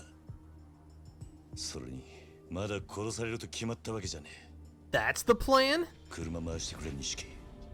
これから組の事務所に行く。ふざけんなって。お前やけになってるだけじゃねえか。うるせえ。他に手はねえんだ。このまま指くわえて見てるわけにはいかねえ。やめろ桐生。錦山の言ってることは正しい。正しいかどうかなんてどうでもいい。所詮俺は風間のおやっさんについていくために極道になっただけの半端もんです。俺の不始末でおやっさんに迷惑かけるくらいなら俺にも覚悟があります。おめえなめたこと言ってんじゃねえぞ。あ？俺の言うことが聞けねえのか？ああ、桐生。ええ。たとえ風間のおやっさんが止めたとしても俺は行きます。こんな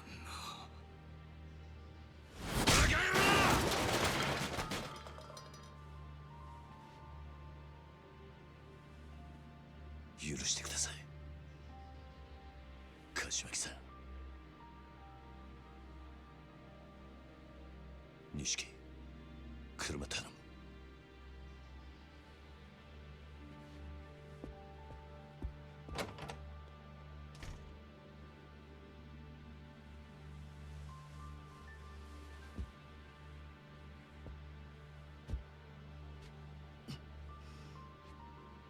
長い間お世話になりました。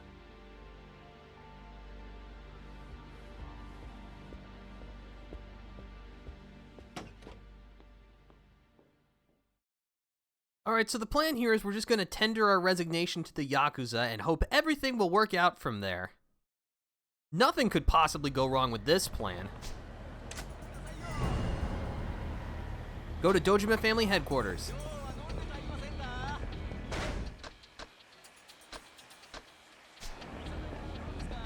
Well, there's a payphone right here. We had better save our progress. You know we should save because we have the sinister music playing right now.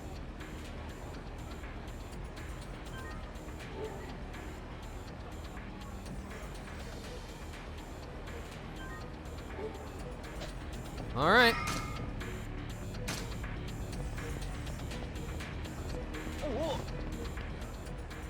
Kyodai, お前が組を抜けると言ったってクゼの野郎がそれを許すとは限らねえ。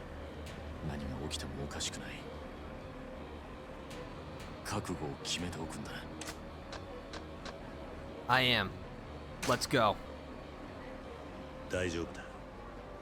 行こう。分かった。乗れよ。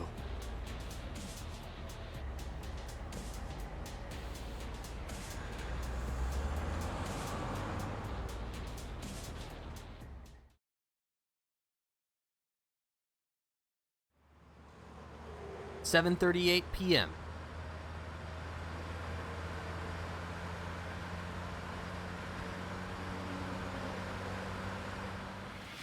The perfect time for a flashback. Sunflower Orphanage.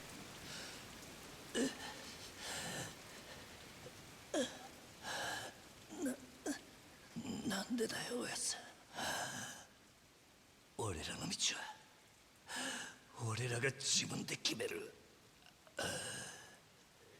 今まで育ててもらった恩とは別の話だ。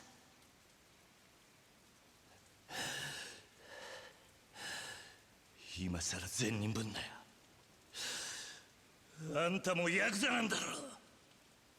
だったら俺らがヤクザになるのを止める資格なんてねえじゃねえか。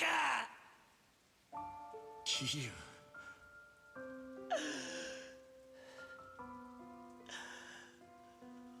俺たちはずっとあんたの背中を見て育ったんだ。いい車乗って肩で風切って周りの人間に頭下げられて、そういう人間になりてえって俺たちがそう思っちゃいけねえのかよ。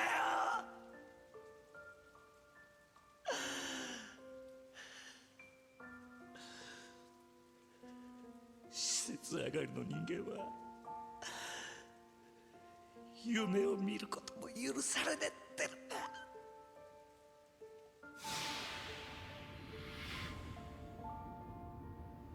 なあ、今お前何考えてた？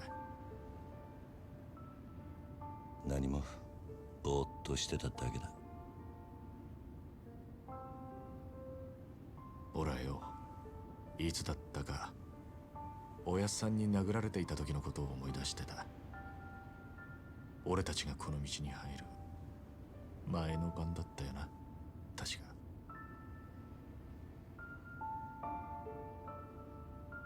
てっきりお前も同じことを思い出してるもんだと思ってたよ。やっぱりおめえにはかなわねえな、兄弟。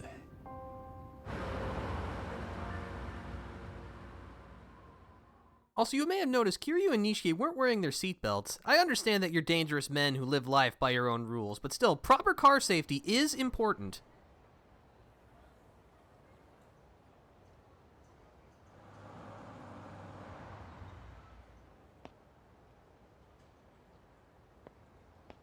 見慣れたはずの事務所が今日はやけに不気味に見えるな。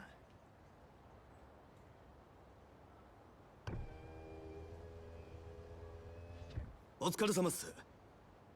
親父は堂島組長は事務所にいるか？ええ、いらしてます。ここで降りんのは俺一人だ。え？組長に伝えてくれ。桐生一馬が杯を返しに来たってな。桐生さん、本気っすか？ああ。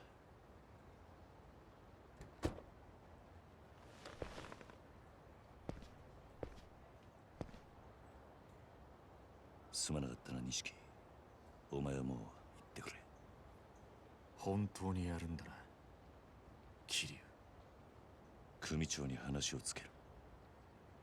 死ぬと決まったわけじゃねえ。せいぜい器用にやってみるさ。お前にそんな真似ができるのかよ、バカ野郎が。またな、兄弟。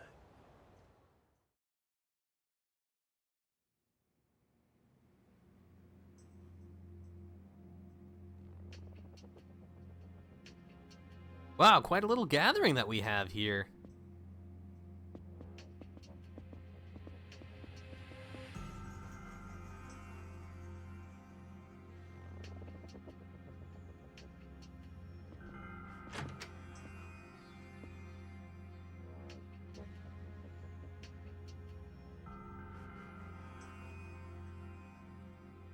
組を抜けてってことでいいんだな、はい。組長に破門のお願いに上がりました。お取り次ぎ願います、クゼの兄貴。ああ、残念だったな。土曜の8時じゃダメだ。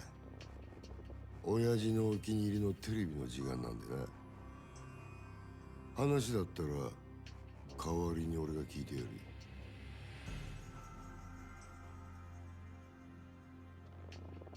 てめえ、縁故も詰めてねえじゃねえか。手ぶらで組抜けの挨拶とはな。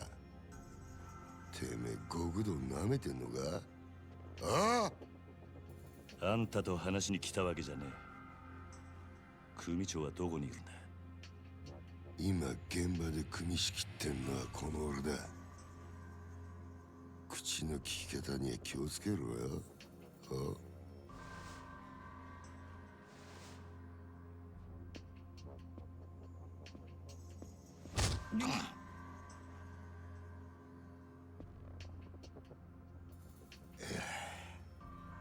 縁故は詰めねえわ。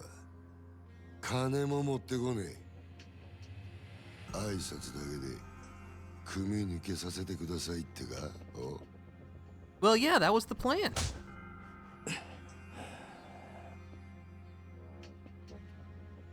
ほら、学生気分で敷居またげるほど極道の世界甘くねえぞこら。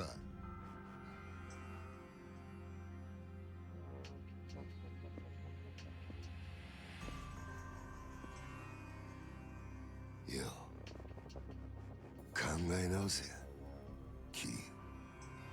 今なら全部水に流してやる。風間の頭から彼らの一粒の情報を聞き出せ。もうそれしかお前の生きる道はねえんだからよ。組長に合わせてもらえませんか。ほら破門してもらいに来たんす。答えはノーってことか。そうかい。じゃあもういいわ。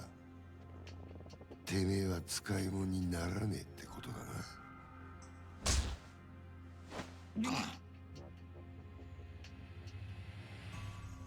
お前には俺のそばについてのし上がるチャンスがあった。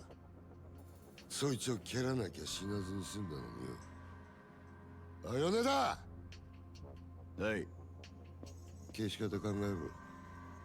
地味ですけど山の中で生き埋めが一番かと。薬品でドロドロにして流すってのもありですが。ああ、死体は残せよ。後々こいつの死体が見つかった方がいいんだ。堂島組は身内のしつけには厳しいって方が本家での評判も上がるってもんよ。ああ。Even in the Yakuza, it's all about optics.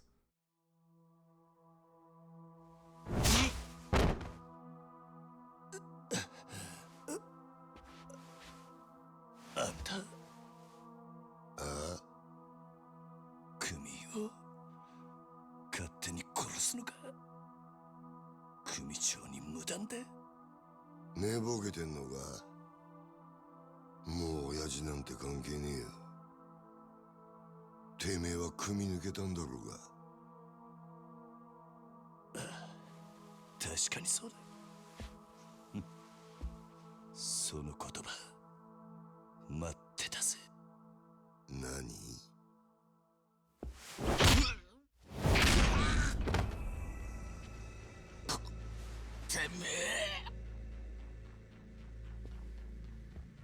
てめえ兄貴分に向かって何しやがる。兄貴分だと。俺はもうこの組の人間じゃねえ。あんたさっきそう言ったはずだ。You just played yourself, Kuze. かかってくんのはあんたらの勝手だが、こっちも遠慮なく手出させてもらう。クゼの兄貴、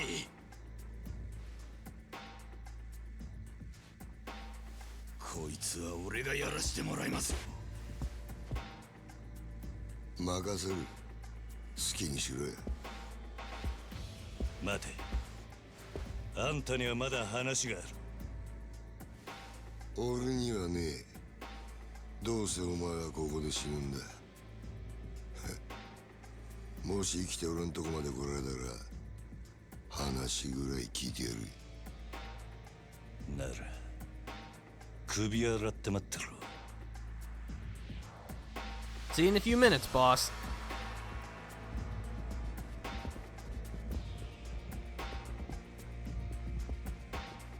覚悟はいいな。いつでもいいぜ。来い！ Let's do it. I'm not trapped in here with you. You're all trapped in here with me. The Dojima family. Alright, we're done talking. Let's table this discussion. Hooah!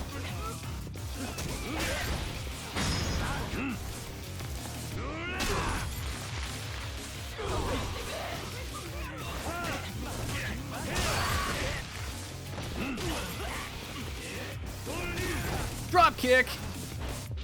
Whoop. Boom. Take that. That's enough out of you.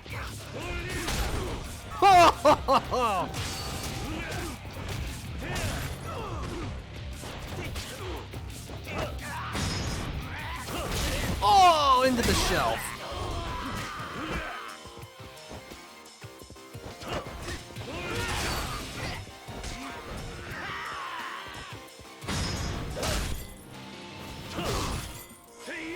There's just so many wonderful ways to bring the pain. Ugh.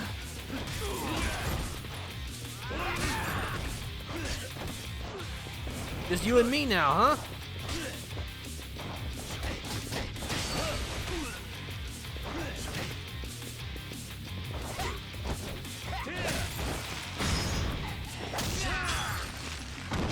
Nice. You mean there's more? I was just getting started.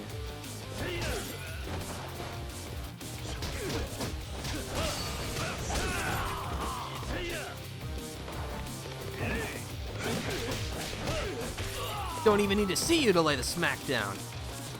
Ooh, healing item.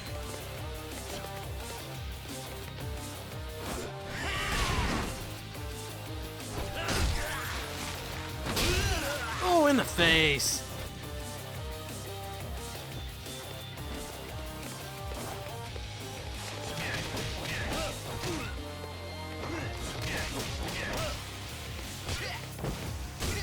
Ugh.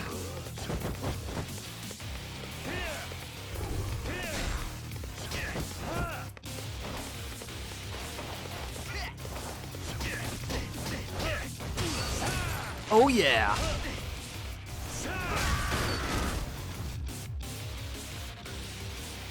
All right, who's next?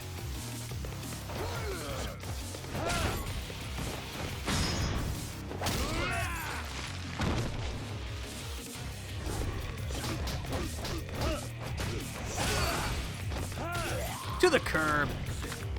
You know what? I'll hit you with your own chair. Here, have a seat. What, again? You're a persistent one, you are.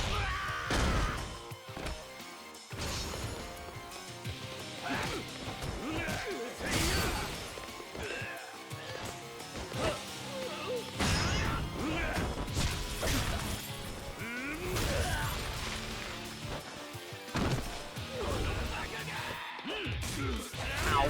Ow! Down the stairs with you.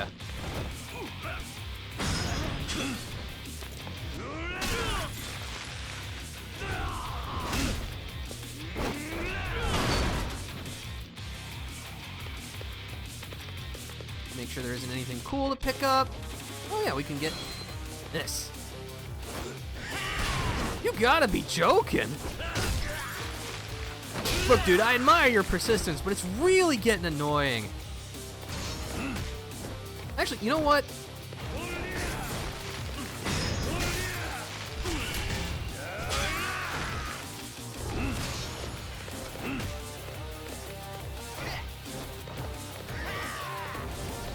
You know, I'm gonna rush you down.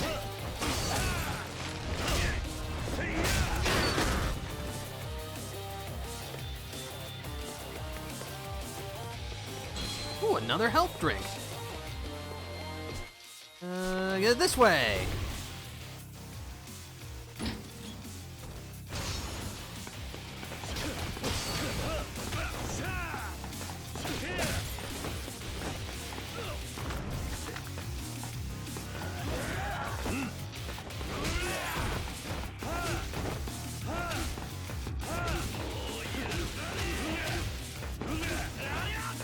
Nice try, buddy.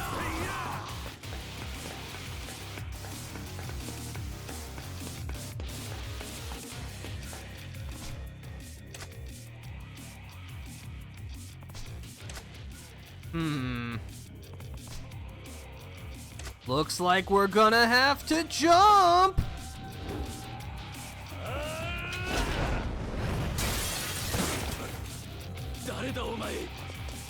Rest assured, fellas, you're gonna be pissing yourselves when I'm done with you, if you weren't already.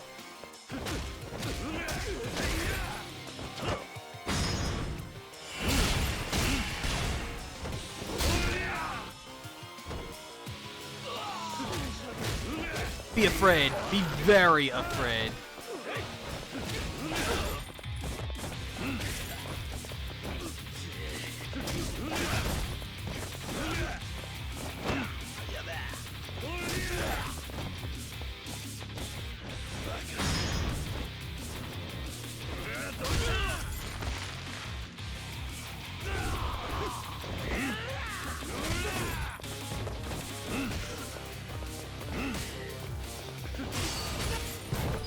Not you again.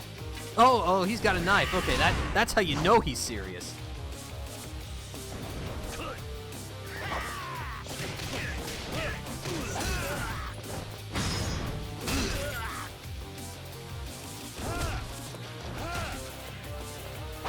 Whoa!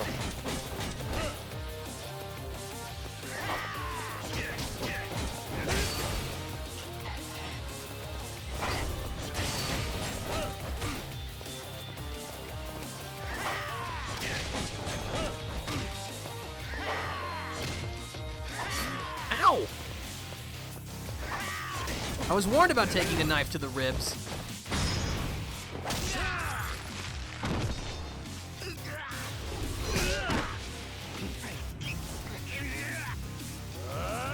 That's right, give him the swirly. Oh!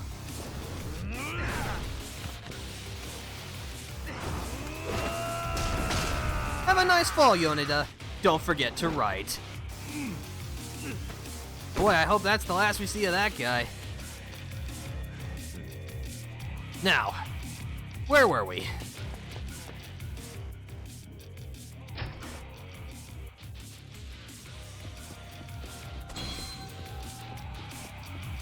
This is a surprisingly ornate place.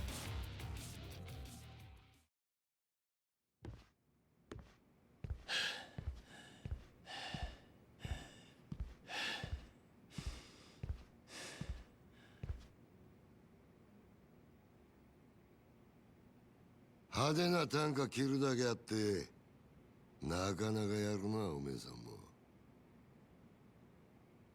風間の頭もいいガキをスカウトしたもんだ。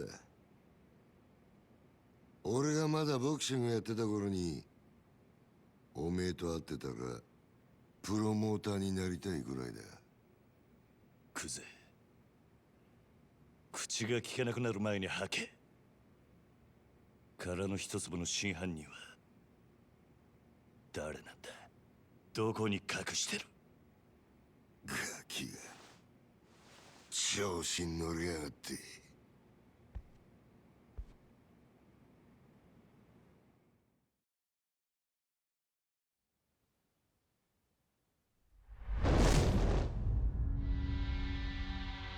Now that's a tattoo right there.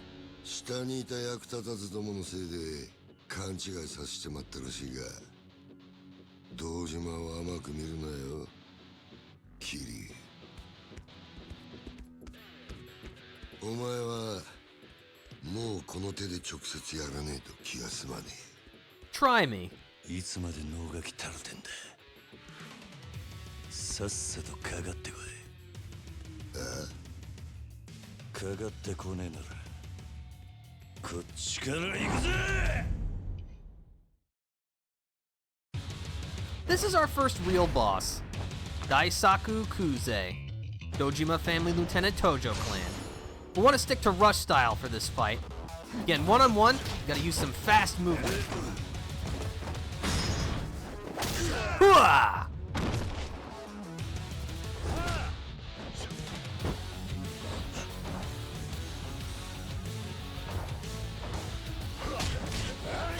Ow!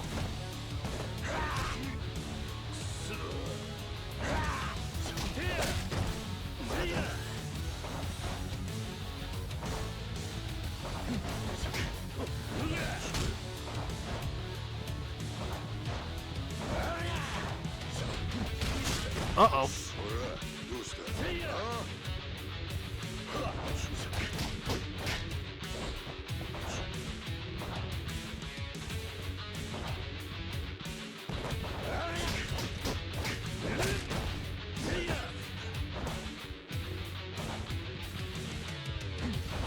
Whoa.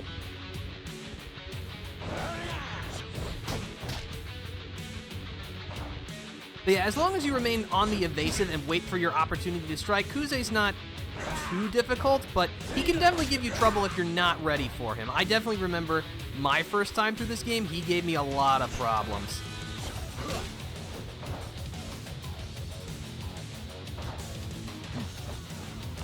Oh, we'll try switching it up a little bit.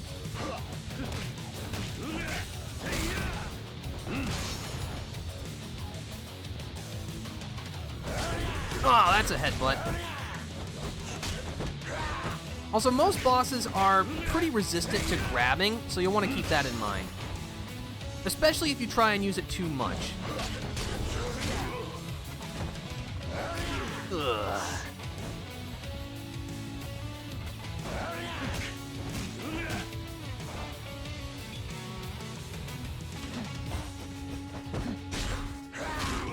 Ugh.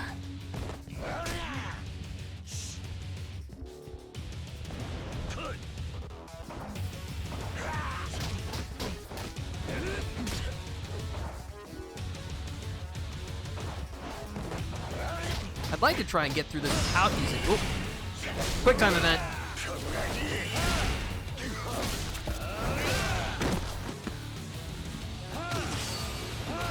And now he's popped his own heat. See if I can't get him in a grab. Not quite what I wanted to do, but you know what? It worked kinda. Hooah!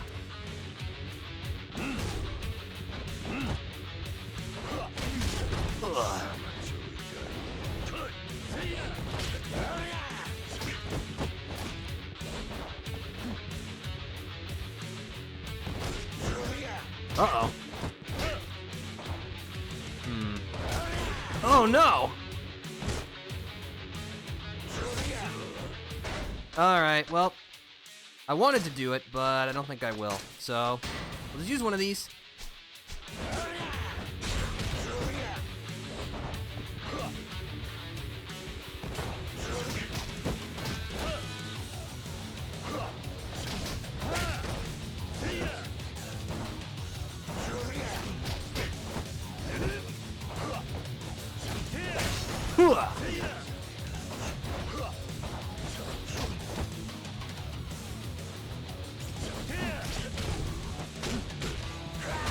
Oh, that's not good.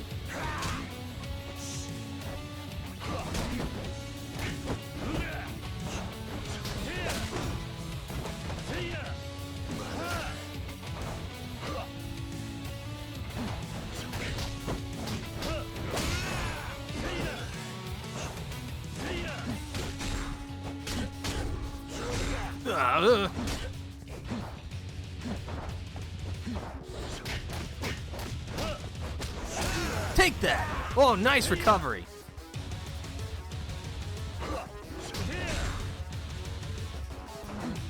Yeah, sometimes going for like the biggest, longest combo you can go for is not always the best strategy.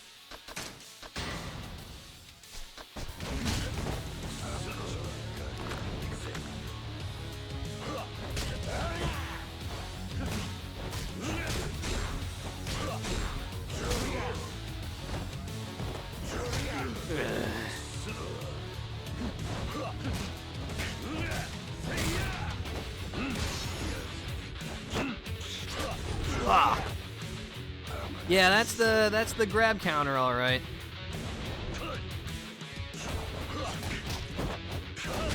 Ugh.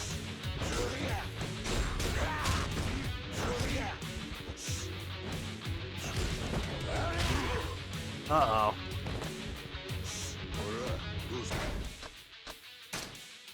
And this is why you buy healing items, kids.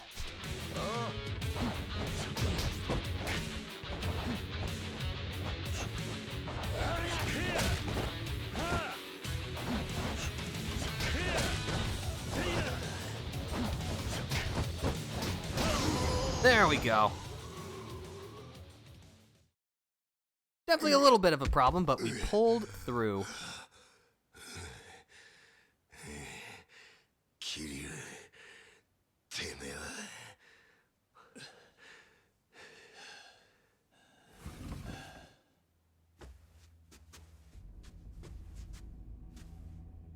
兄弟手貸せこのがしばしら。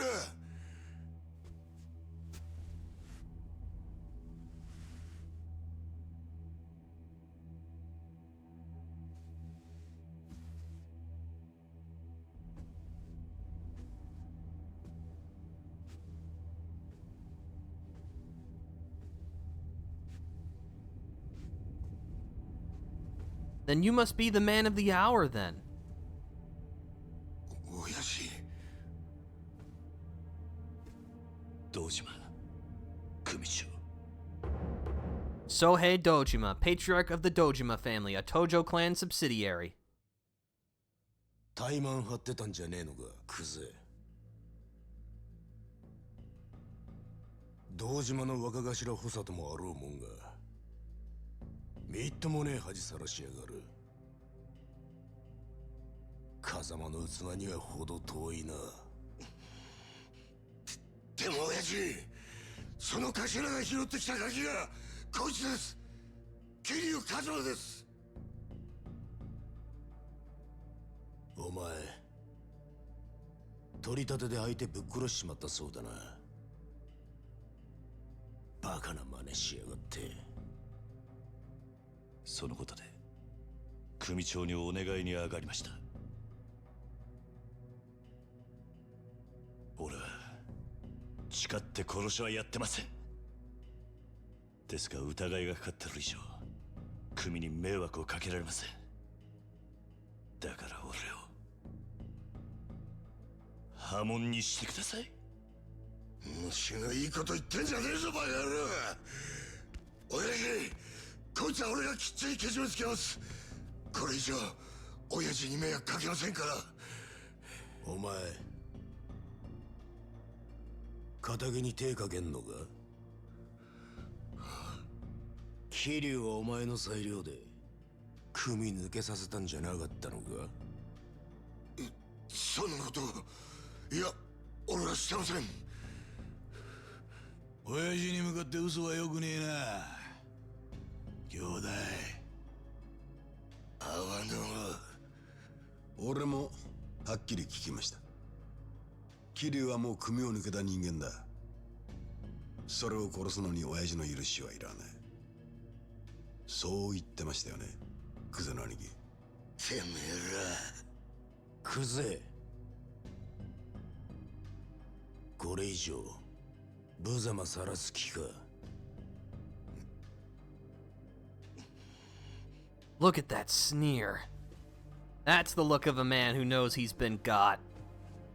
And it's so satisfying.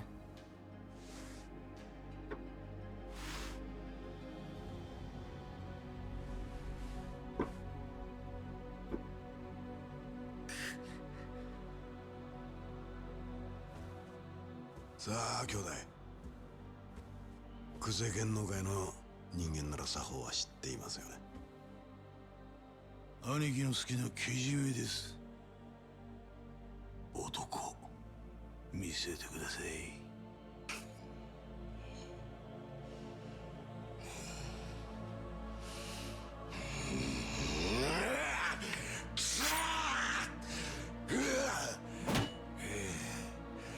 よく見とけや。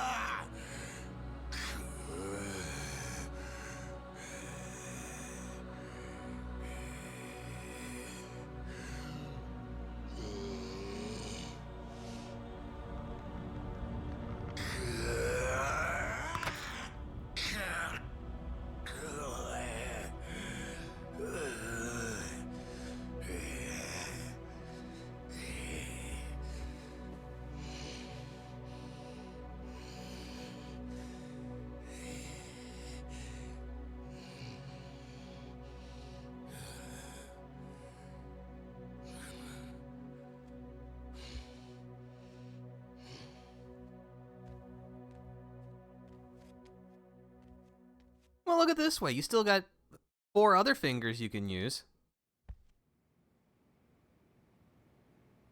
うちの若頭補佐が一度口にしたことだ。桐生一馬、今日限り堂島組を破門とする。堂島組長。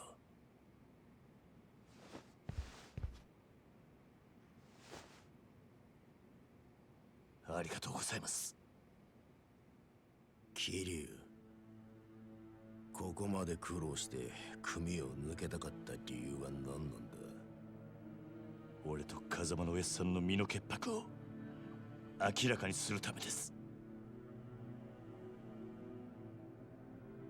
今回の一件、俺は殺しをやってません。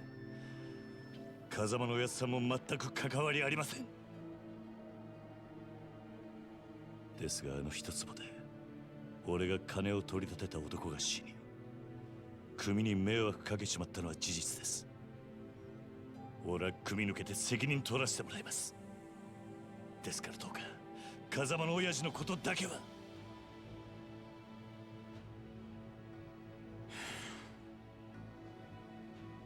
さあ、飯でも食うか。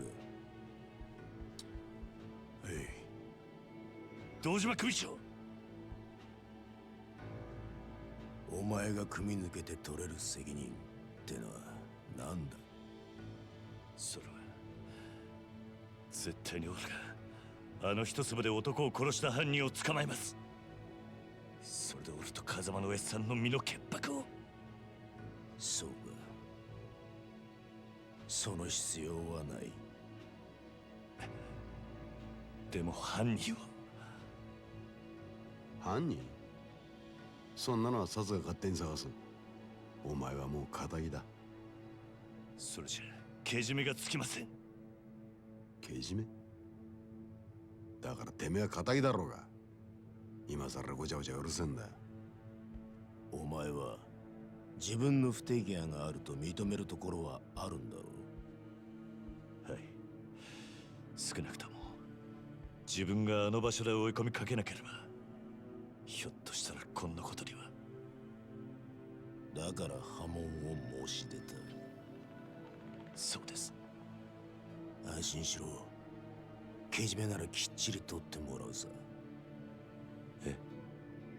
風間が拾ってきたガキ、桐生、お前の不手際であの土地に手が出しづらくなっちまった。その責任は風間に取ってもらう。お前もさっきまで極道だったんだ。この理屈はわかるだろう。堂島組長、極道は一度身引いたらしまいだ。お前は仇として幸せになる道でも探すんだな。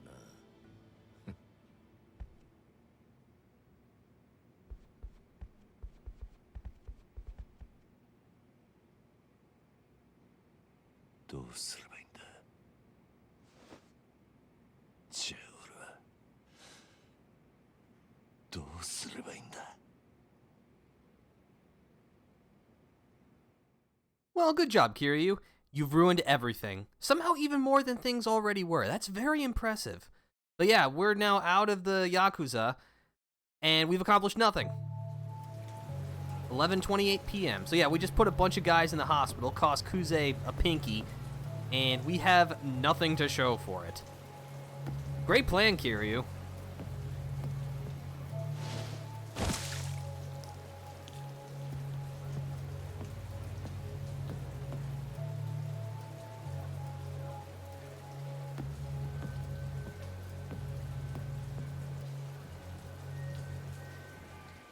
Tatemasu ka?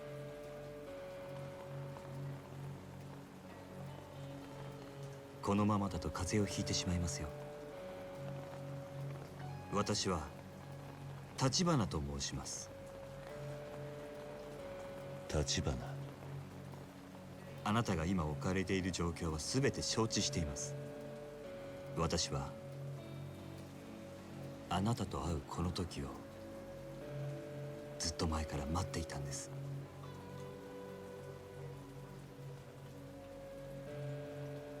少しだけ話聞いていただけませんか？桐生一馬さん。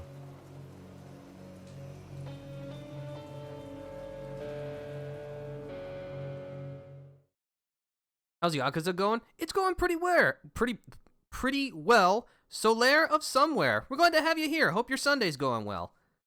Yeah, I played through this game before. So yeah, I'm just kind of enjoying the ride. I played Yakuza Like a Dragon a couple of months ago, and you know what? I figured at this point I'm in deep enough. We'll go through the thing. But yeah, Chapter 1, Bound by Oath, is complete. We get 1,000,000 yen for it. Nice. Yeah, I'll save my progress.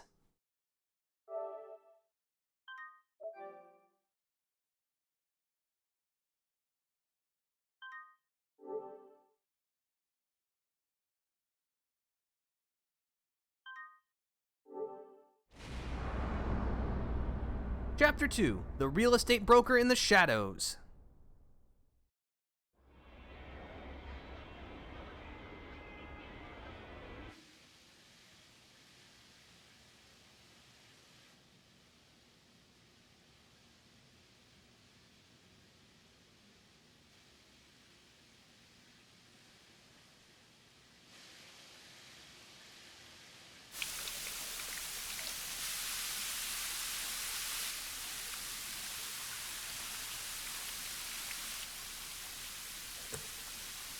Yeah, I know that feeling, Kiryu.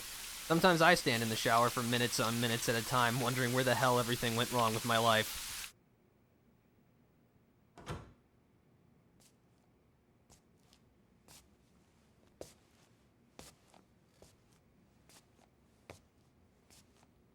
Shokuji, まだ済んでませんよね。よかったらいかがです？悪いが空気にはなれねえ。あんたが誰かを聞くまではな。私に危険はありませんよ、桐生さん。くつろいでください。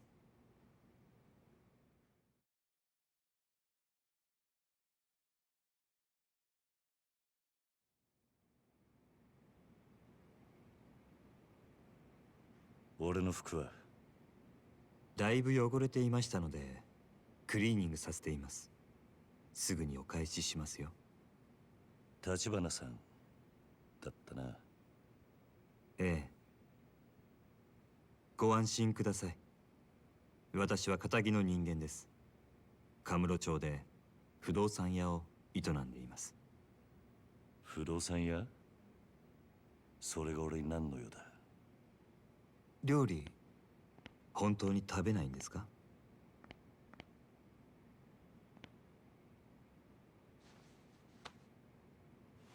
？For some reason, Kiryu in a bathrobe just doesn't look right to me. I don't know why.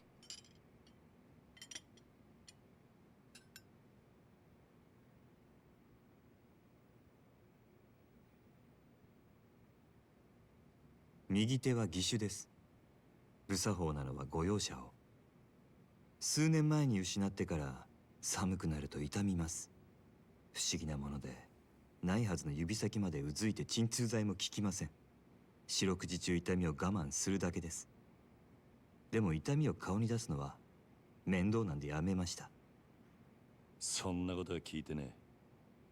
桐生さんは登場過剰という言葉を知ってますか？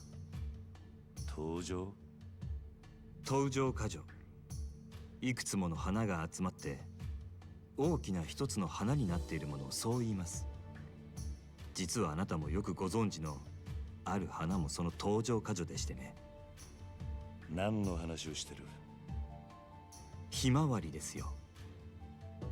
ひまわりのあの大きな花はたくさんの小さな花の集まりなんです。子供が集まる養護施設につけるにはいい名前です。風間さんがひまわりと名付けたんですか？あんた一体。あなたはひまわりで錦山さんと兄弟同然に育った。もう一人沢村由美さんというお嬢さんもです。やがてあなたと錦山さんは親と慕う風間さんを追って極道の世界に入った。そして今は殺人の濡れ衣を着せられ、その影響で風間さんも破門の危機にある。もういい。あんたが俺を調べたってのはよく分かった。大した情報源を持ってるらしい。だがなんで俺を調べた？あんたの目的は何なんだ？今、カムロ町の不動産屋が欲しがるものといえば一つしかありません。殻の一粒に決まっているじゃないですか。また殻の一粒か。私と手を組んでいただけませんか、桐生さん。堂島組の若頭補佐たちが殻の一粒を手にすれば、風間さんは波紋を免れません。ですが私があの土地を手に入れれば、風間さんを守ることができます。それにあなたの濡れ衣も晴らさなければ、カムロ町における我が社の情報網はちょっとしたものです。私と手を組めばきっと真犯人を追えます。なんでそこまでして俺を引き入れようとする？あんたの本当の目的は何なんだ？俺の服を返してくれ、立花さん。私の申し入れを拒むと？あんたの話は俺にとって都合が良すぎる。この町じゃそういう時ほど用心しなきゃなんねえ。生き残るためにはな。なるほど。少し甘く見ていたようですね。でもいつか考え直してくださると信じています。せめてこの名刺だけはお持ちいただけますか？ああ、分かった。服はすぐに持ってこさせます。では私はこれで。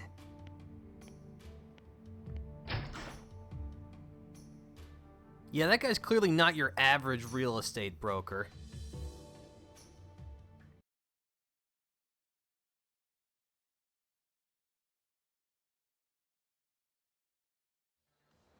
Well, we've gotten expelled from the family, and we're not dead. So, yeah, go to the Kazuma family office. Gotta let everyone know, hey, we managed to defy the odds and not die horribly. Let's see, before we do that, stop by a save point.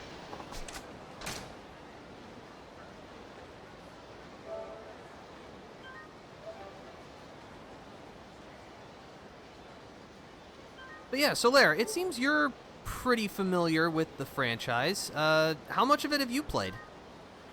In fact, you know what? That's a question for everyone. I know I haven't been as chatty as I usually am, but it's just, you know, the starts of these types of games, there's so much plot and things to set up. It just, gotta get through all of that first. Oh, hello.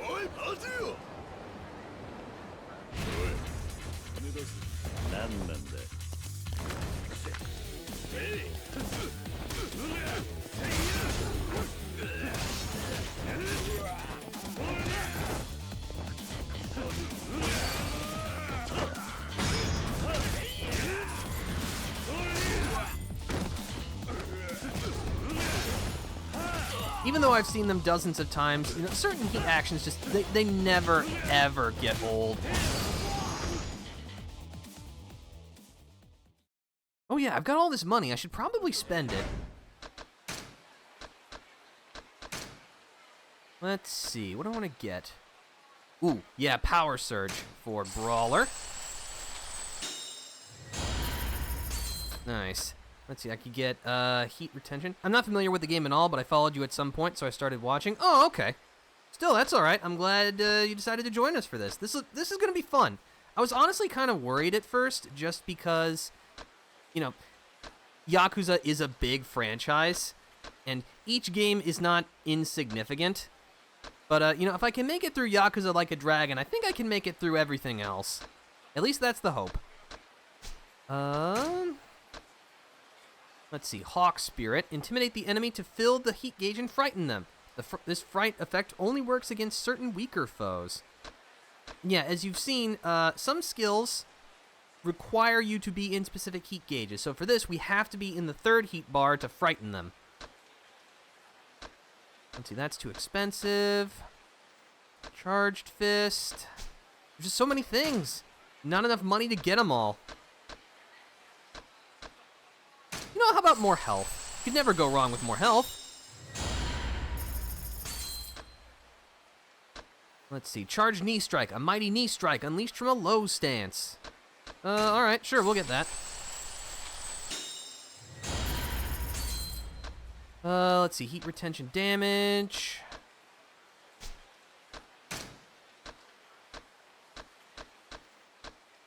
We get Charged Fist. A charged punch attack that can be unleashed from a rush combo.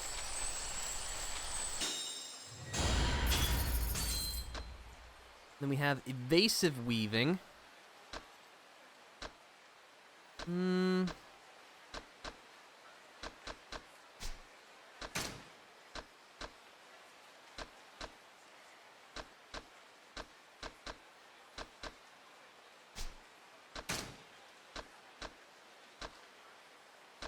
I'll go with Hawk Spirit.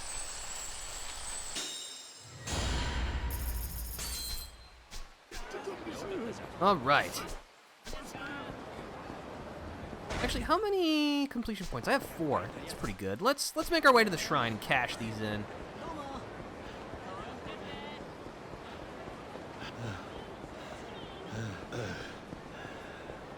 But yeah, as you can see at the start, Kiryu gets winded pretty easily.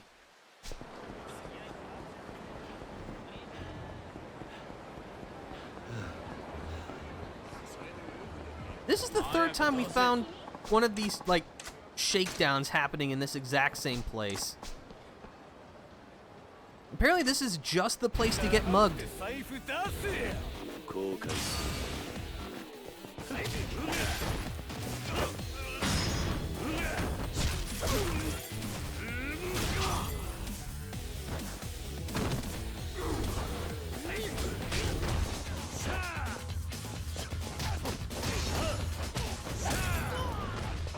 All right, let's try this charged fist.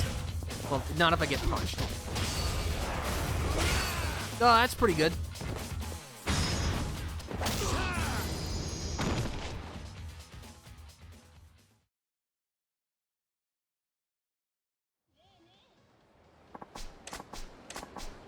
I got a Swiss watch. This Swiss watch was handcrafted by a skilled watchmaker. I'm not sure what I could do with that, but it looks cool. See, another 2 million yen? Let's get another investment. Would I recommend this game then? Absolutely I would. I definitely know that Yakuza, like, conceptually, at least in terms of its tone for its story, can definitely be hit or miss. There are definitely people who are very passionate about these games. It's one of those things that I can't, like, blanket recommend to everyone to play. It's definitely worth trying, but there are going to be some people who just will bounce off of it, which is fine. I think that's okay. But yeah, there's not anything really like Yakuza, and some people love it for that, and some people just can't get into it for that. Let's see. Let's get the gotta go fast, dash longer, and recover more quickly. And we'll grab Card Watcher. Get the Card Watcher accessory. So this is some gear that we can equip. This device emits a sound when a telephone card is near. So that's one of the many, many collectibles that we'll be able to find. I don't actually know if any are scattered around at this point in the story, but we'll keep it equipped because we got a slot open and nothing else to spend it on. But yeah, this is the original version of Yakuza 0, the director's cut, released very recently on Nintendo Switch 2. I do not have that version, but I find that, at least from what I've seen, the differences between the director's version are not really significant enough to warrant going for if you already have access to the game.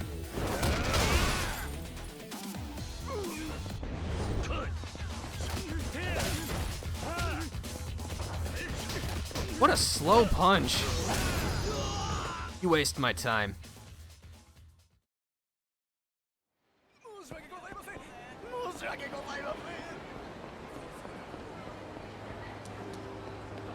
Let's see. I better patch myself up. But yeah, we're not really going to get the full Yakuza experience yet, just because, again, the intro is a little slow. They got to set everything up, so... Yeah, again, we're not going to get... Ooh. Kind of eateries 10 times. Yeah, I better make sure I fully heal. Have a nice blended coffee.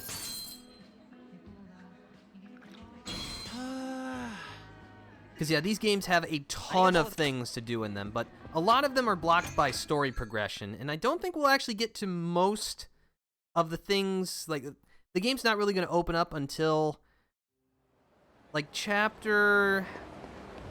Well, okay. For Kiryu, it's not going to open up until, like, chapter 6 or so, and we're currently on 2. But rest assured, when we get to chapter 3, things will become very interesting.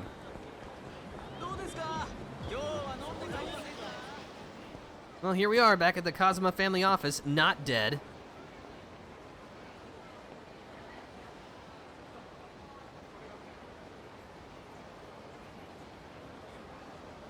Kashiwagi-san staring down at us. Have I played this before? Yes, I played Yakuza 0 through once. This is only my second playthrough. Kiryu! 大丈夫だったのか? おいマジかよ、よく殺されなかったな。なん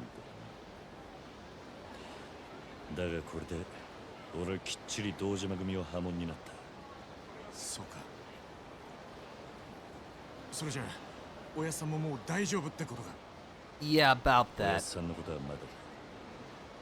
俺の濡れ衣が晴れねえ限り堂島組はおやっさんに責任かぶせる気でいる。なんでだよ。お前がもう組を抜けたってのにか。ああ、ただそれでも一歩前進だ。堂島の大門が外れた以上、こっから好きにやらせてもらう。クゼを捕まえて真犯人の居所を吐かせてやる。そうだな。わかった。それじゃあとりあえず柏木さんにも伝えねえと。行こうぜ。いや、俺は登場界から破門された人間だ。もう風間組の事務所には入れねえ。柏木さんにはお前から伝えてくれ。俺何言ってんだよ、水くせえな。いいから来いって。せめてものけじめだ。錦、きっちり筋は通す。筋って、お前は何も悪いことしてねえのによ。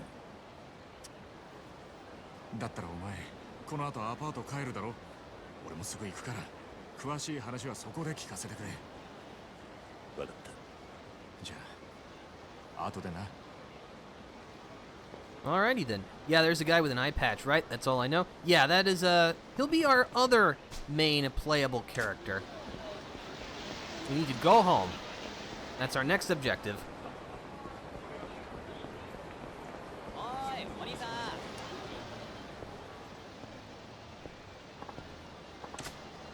Huh? And you are...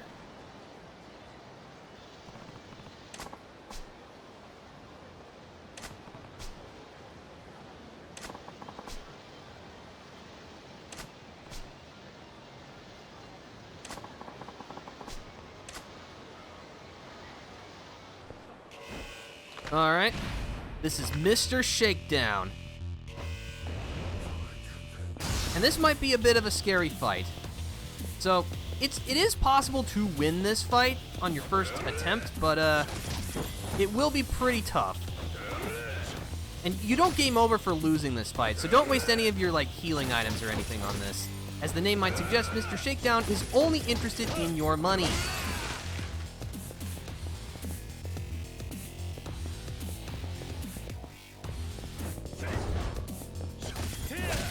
But yeah, his attack pattern is actually pretty simple. He's got like a sudden charging attack. He can perform this kind of slow combo with a variable number of hits, 1, 2, or 3. And he can also perform like this big spinning lariat attack. Just wait for your opportunity to strike, get in some hits, and then back up.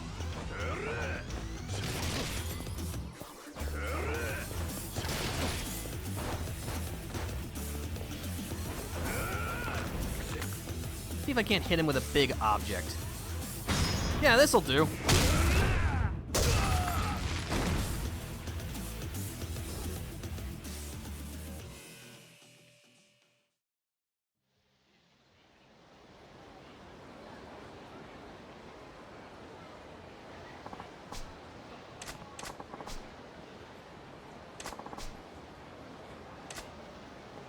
Alright, see you later. But yeah, I actually won that fight. I was not anticipating winning that fight. Hiroya Igashira, Mr. Shakedown.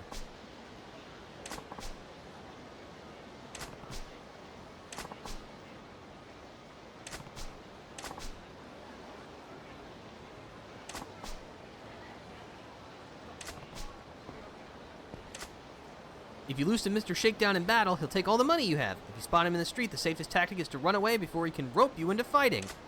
If you can beat Mr. Shakedown, you'll reclaim all the money he's stolen from you.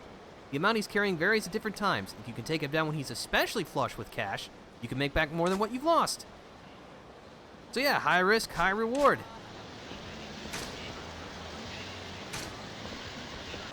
Yeah, we actually made out in that fight.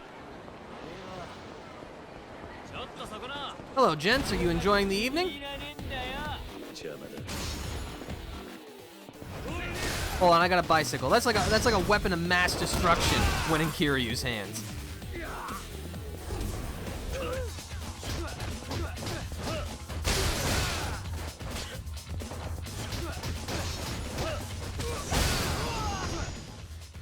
That's just so satisfying.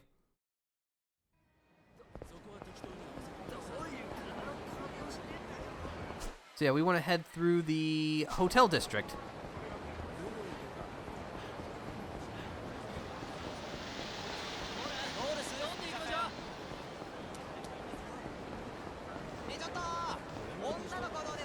Yeah, definitely like all of the street activity that happens. Really makes Kamurocho feel alive, you know? Oh, hello. Can I interest you in a smackdown? Actually, hold on a second. Oh no, the crowd's blocking me.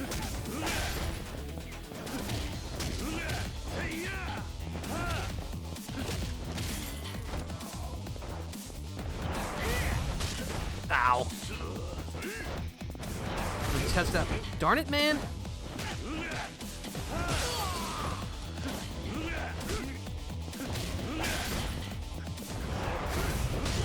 Ugh.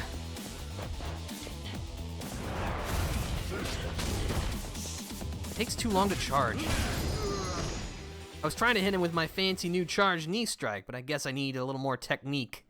Use it properly.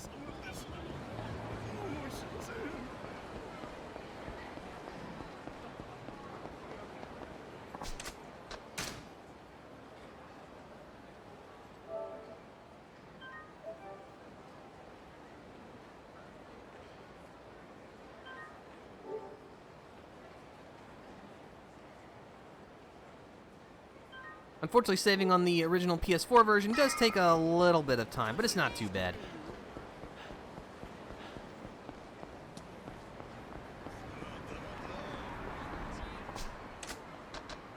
Yeah, let's call it a day. We've done a lot. We need to sleep.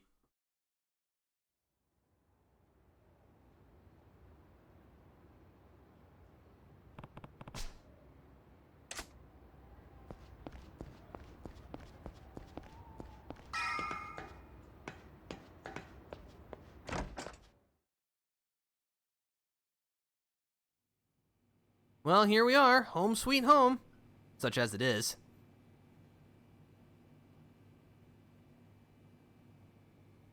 Orada, Kiryu. 入るぞ。ビールしかねえぞ。わかってるって。他に期待しちゃいねえ。錦。あれから柏木さん、なんか言ってたか。いや、何も。そうか。でもお前が生きて戻ってきたの見てから、またすげえ勢いで冷麺食ってたよ。それまではむっつり黙って何にも喋らなかったんだけどな。あの人らしい。だろ。Alright, several beers and another exposition dump later. そうか。あのクゼが円弧詰めることになるとはな。何が起きるかわからねえもんだ。ああ、だがまだこれからだ。若頭補佐の3人のうちの誰かが殻の一粒を手にすりゃ、風間のおやつさんは組を追われる。それに俺の殺しの濡れ衣も晴らさねえと。殺に目つけられたらもう終わりだ。そのことなんだけどよ、桐生。実はな、東光クレジットの社長、さっき殺されたぞ。What? He's dead? ニュースになってる。会社の中で撃ち殺されてたらしい。あの社長はクゼの指示でお前を殻の一坪におびき出したんだろう。多分クゼがその口封じに殺させたんだ。クゼはあいつはそんなに簡単に人を殺すのか。あのバカなんだってやるさ。てめえの身を守るためだ。だからよ、正面切ってクゼから真犯人聞き出すってのは相当難しいぜ。他のやり方考えねえと。他のやり方？いや、そんなもんがありゃ苦労しねえか。錦、お前橘不動産って知ってるか？あ？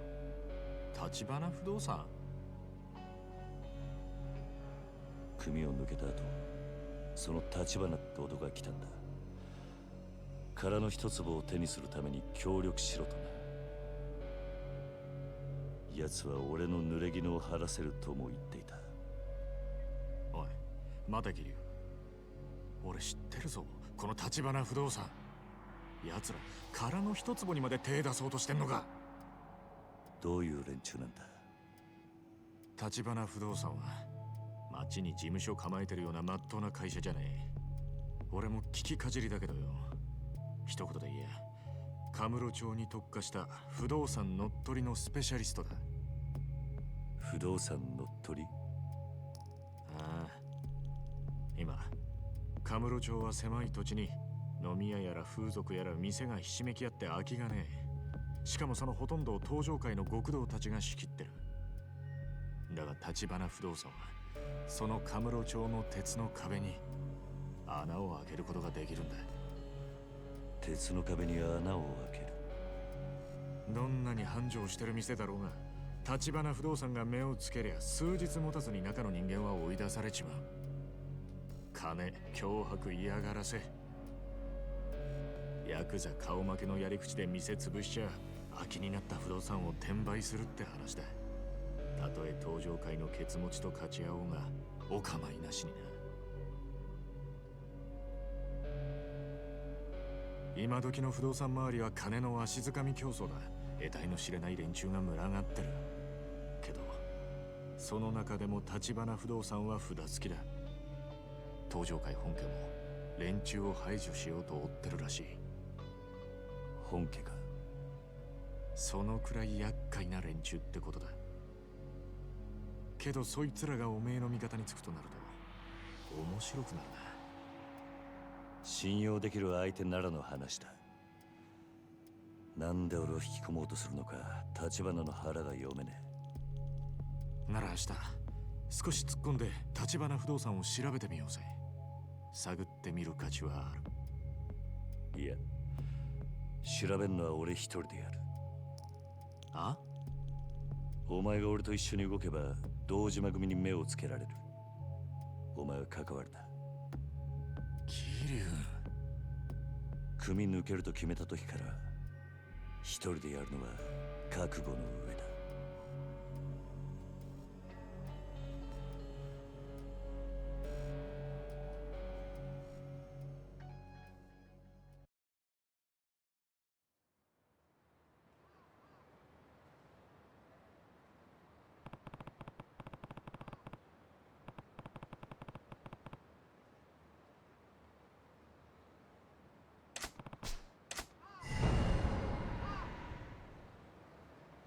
Alright, well, we've been given our task. We gotta get more information on this suspicious Tachibana real estate.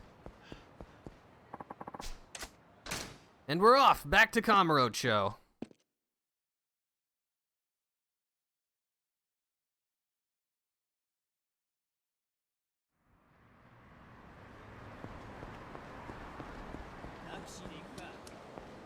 But yeah, we don't have any specific markers this time. So we're just gonna have to do some good old-fashioned detective work ourselves.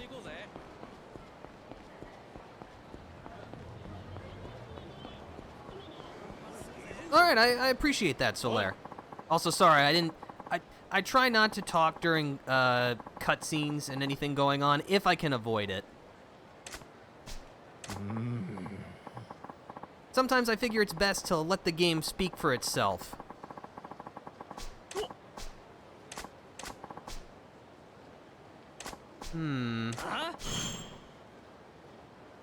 One of the businesses he's bought out.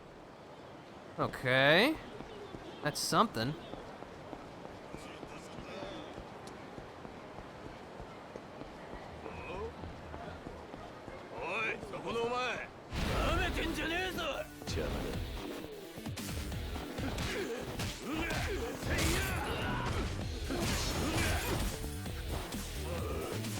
Come here, you.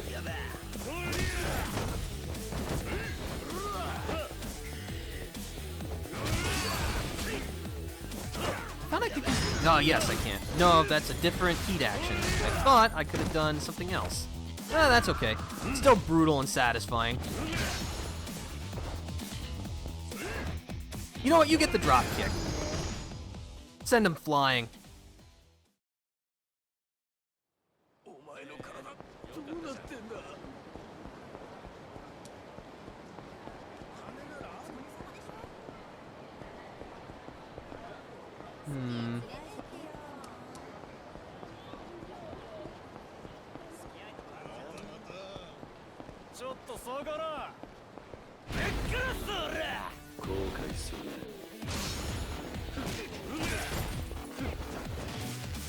Those are some sweet moves you got there. Unfortunately, I counter with a bicycle.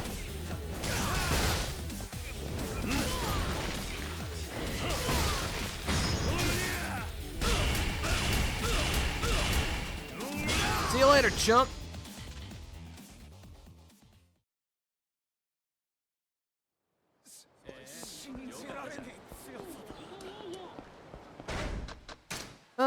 Let's see, what to upgrade, if anything. More heat. Lose less heat.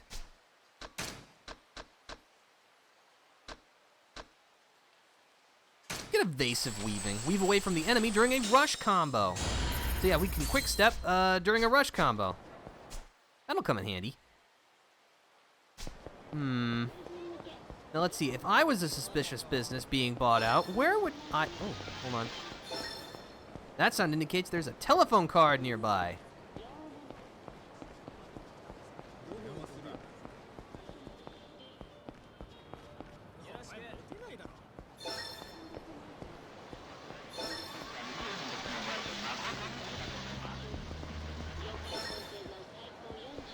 Aha!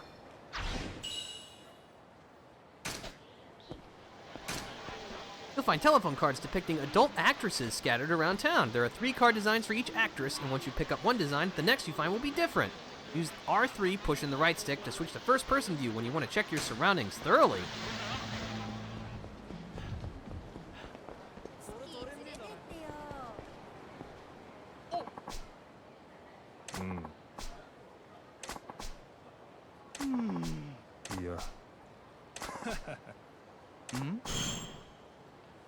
Theater Square, huh? Thanks for the tidbit. So yeah, this is Theater Square, so let's head this way. How many completion points do I have? I only have 1, so I can't buy anything with that.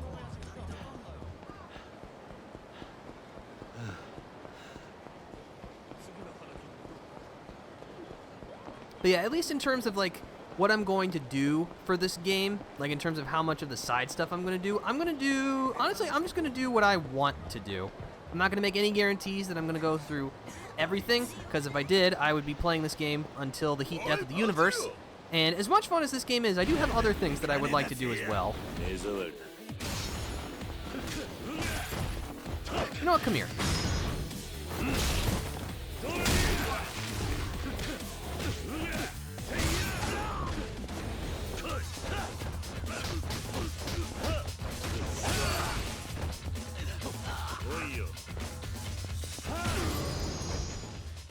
Nice.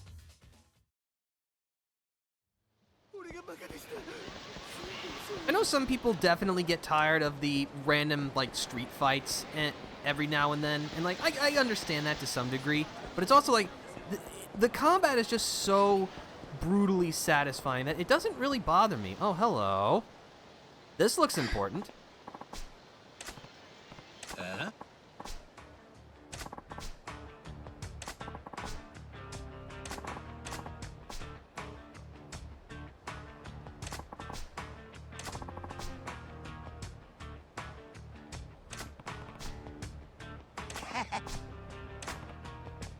Oh, hi, Bacchus.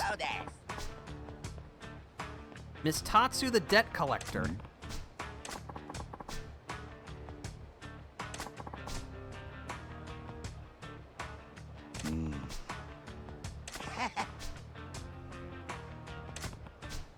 Why am I not surprised? Yeah. Hey.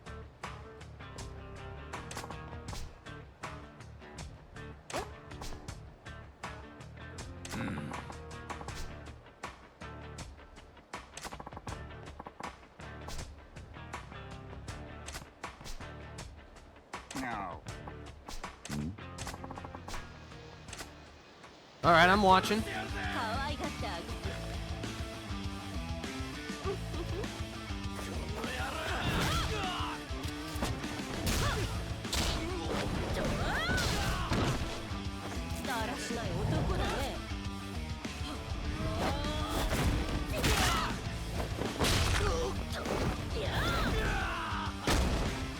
That's rad. Again, I already said that.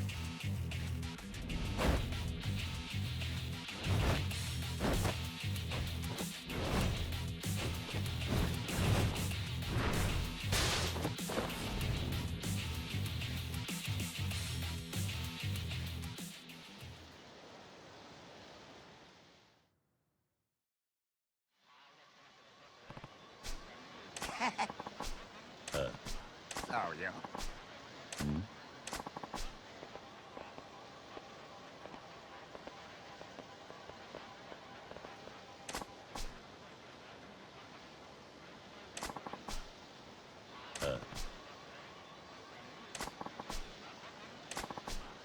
Yeah. Yes.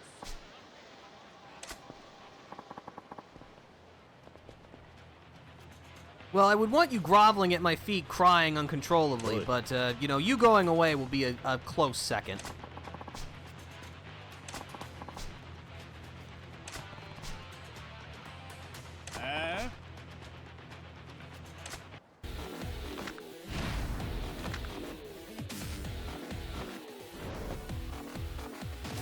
Switch to Beast style. You can switch to Beast by pressing right on the directional buttons. So one of Beast's defining mechanics is weapon attacks. Press square while near a large weapon showing a blue mark to automatically pick it up and swing it. This is called an auto weapon attack. So yeah, you swing with so much momentum, you just start bashing people. Great.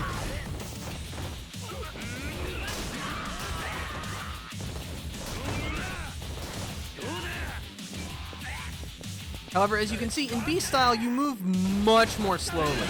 But you also have the strength of a gorilla, because you're able to pick up items you cannot normally in Brawler style, including, like, this motorcycle. When using Beast style, hold L1 to guard. Lets you withstand enemy attacks with the resist guard. You'll take certain amount of damage, but you are protected against attacks coming from any direction. Bolstering your defense by equipping gear in the pause menu further reduces the damage you take with resist guard. So yeah, while barehanded, you can perform a resist guard. You have omnidirectional protection, but you only take less damage.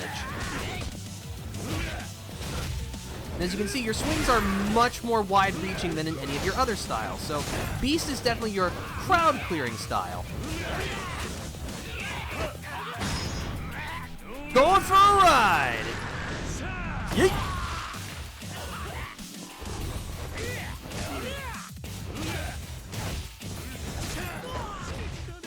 Yeah, that's right, you better be scared.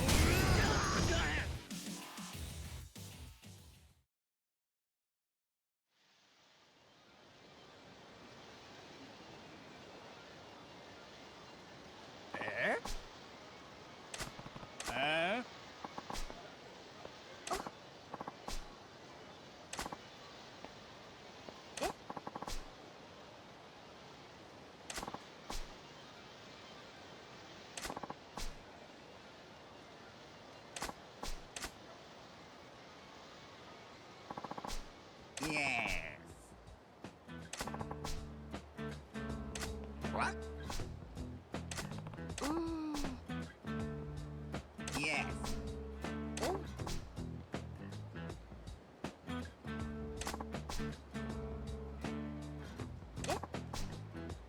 No.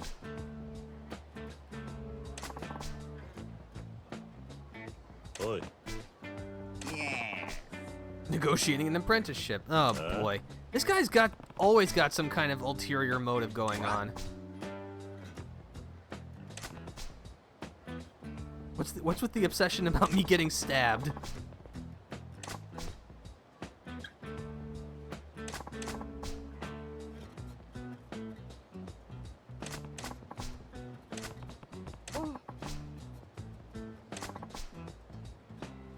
All right, sure. Maybe later when, you know, we're not being hunted.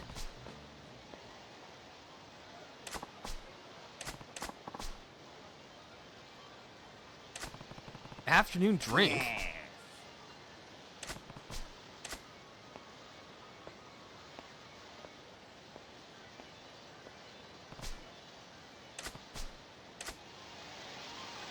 All right, but yeah, we have a beast style.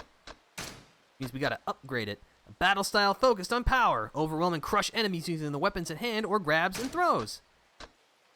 Let's see, we got power surge, more power.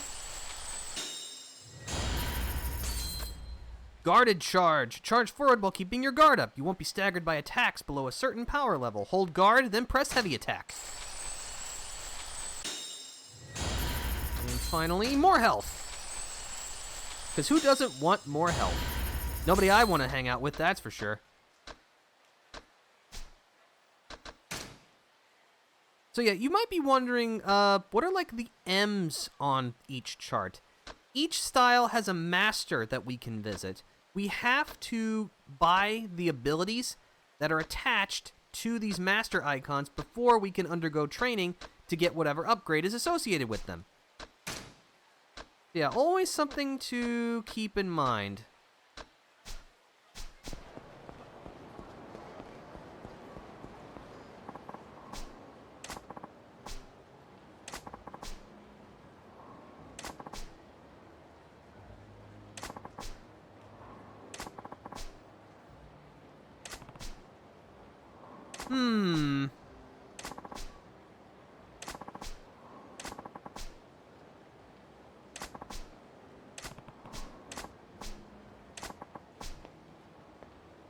Oh, I'm with no family.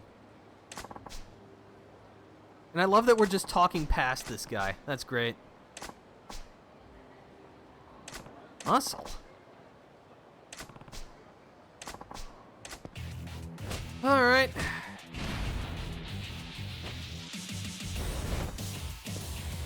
It's just one guy, so you know what? We'll go rush style.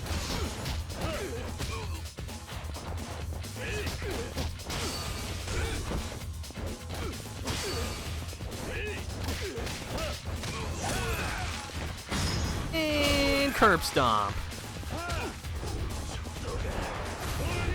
Aw. Punch. Ow. Think you're so tough, huh?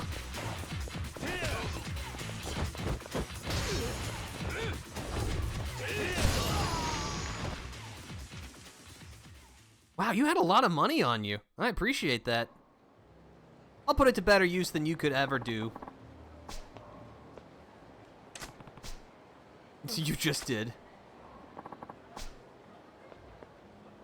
Adios, loser.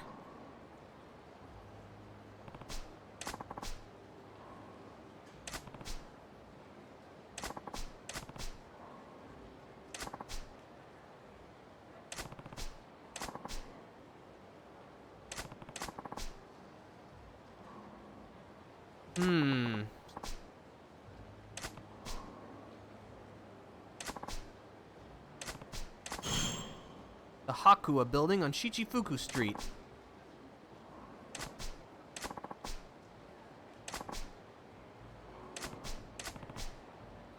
Alright, well, we got a lead.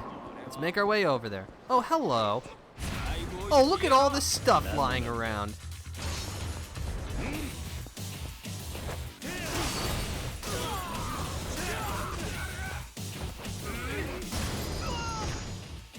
That wasn't even close.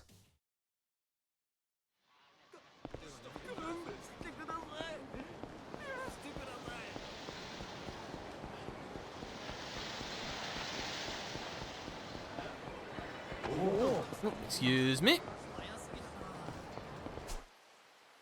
Let's see, just over there. Better patch myself up first. Never can be too careful.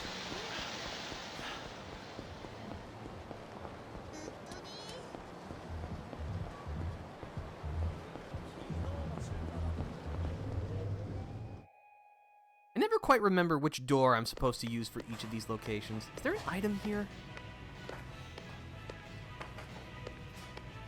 Sometimes the devs like to hide stuff even in places like this.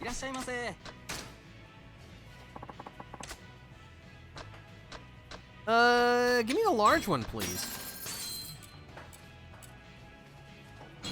Oh.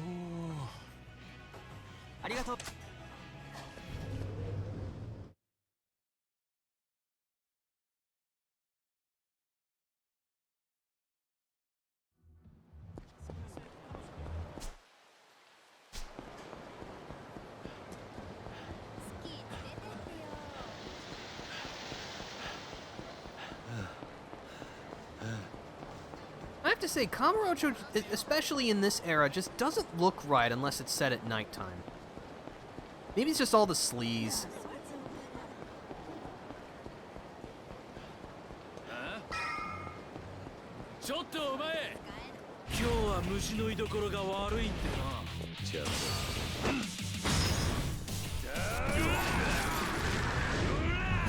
Instantly end the fight? Hold on, how many bonuses did I get? I mean, that's just awesome. That wasn't even like a speed bump.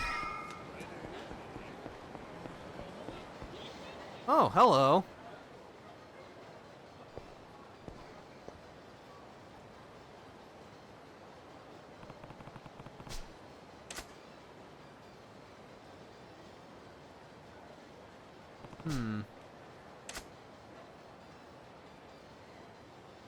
Yeah, that must be the one location.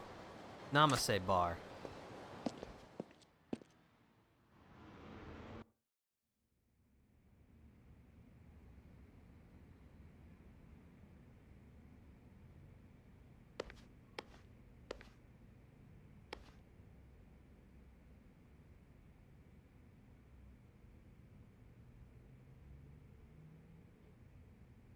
この店は何時から開くんだ?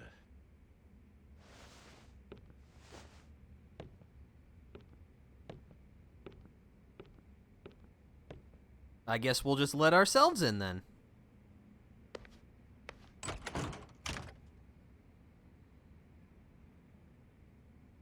Dare? 店ならまだ準備中だよ。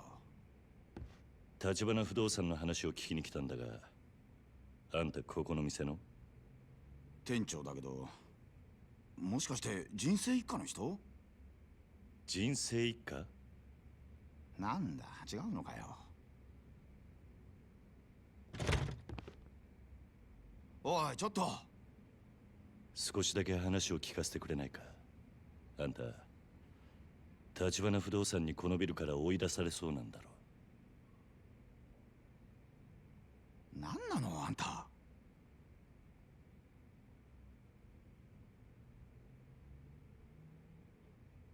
さっき言ってた人生一家ってのは？登場界の四次団体でこの店のケツ持ちしてたヤクザ。毎月きっちりみかじめ料を取ってたくせによ、橘不動産に追い払われちまって。極道が仇相手に退いた。ああ、呆れたもんだよ。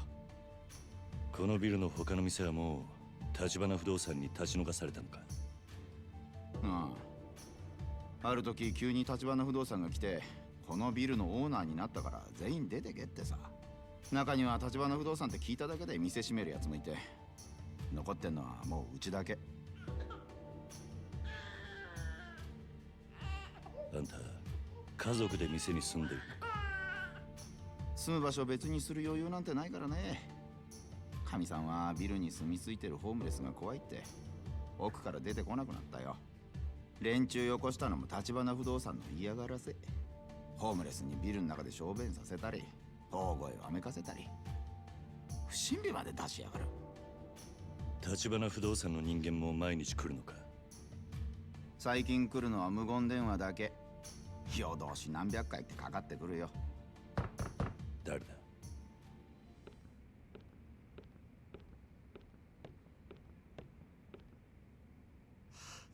橘不動産だ。なんで急に。どうしよう、5、6人はいる。生瀬さん、橘不動産です。入れてやってくれねえか。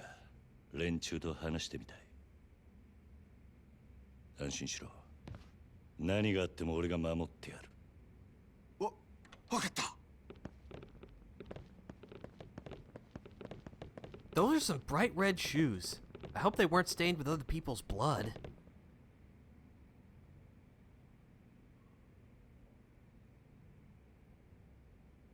And you are? 小田さん。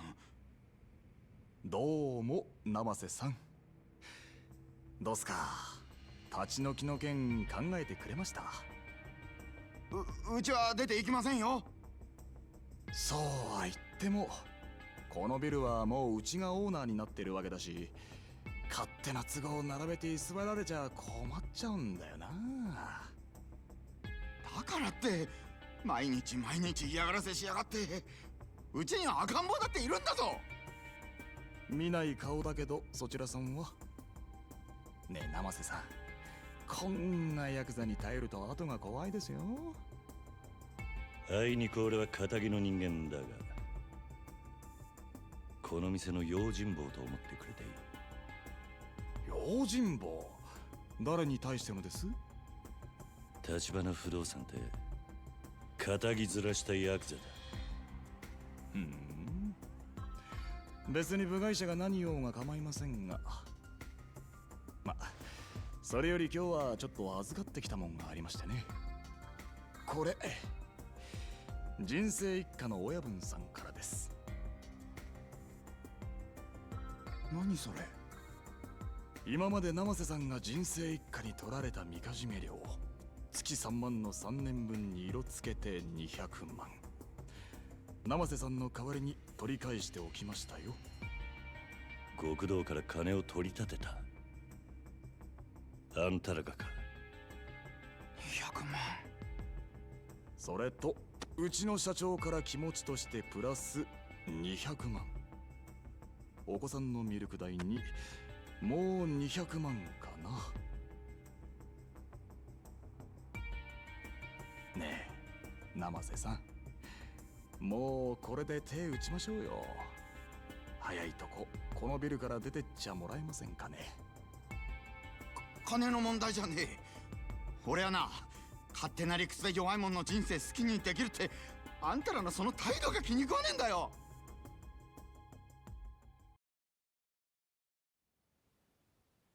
綺麗事はよしましょうや生瀬さん。もうこれ以上ごねてもあんたのもらいは増えませんから。あ？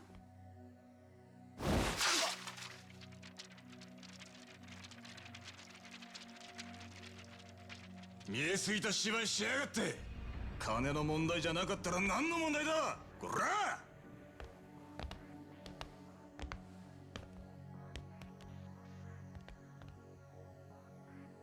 何か？あんたにはあの鳴き声が聞こえねえのか？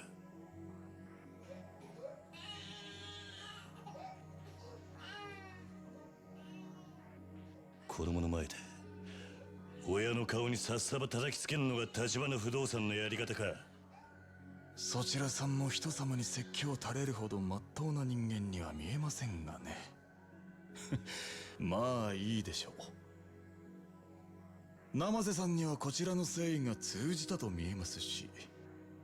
何勝手なこと言ってんだ。生瀬さん、今夜あたりお電話いただけそうですね。いいお返事を期待していますよ。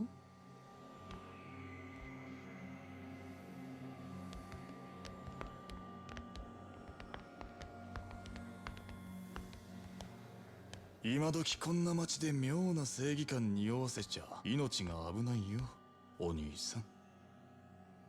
おわさびはほどほどにしないとね。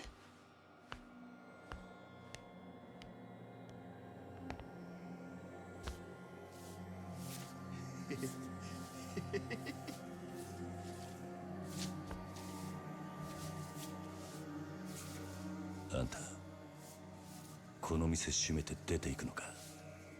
ああ、出てけと言われてさっさと出てった連中はバカだ。辛抱を重ねりゃこういうボーナスが出てくるってのによ。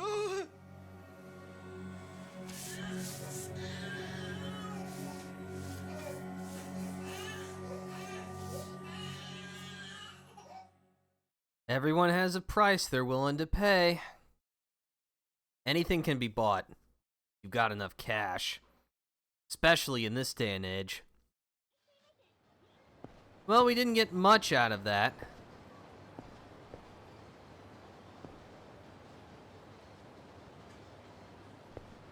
あんた、さっきまでいた他のホームレス仲間はどうしたんだ？もうここでの仕事は済んだってさ。次のとこに移されてったよ。次のとこ？どこだ？さあね、いろいろだよ。橘さんとこは手広くやってるから。どういう連中なんだ、橘不動産っての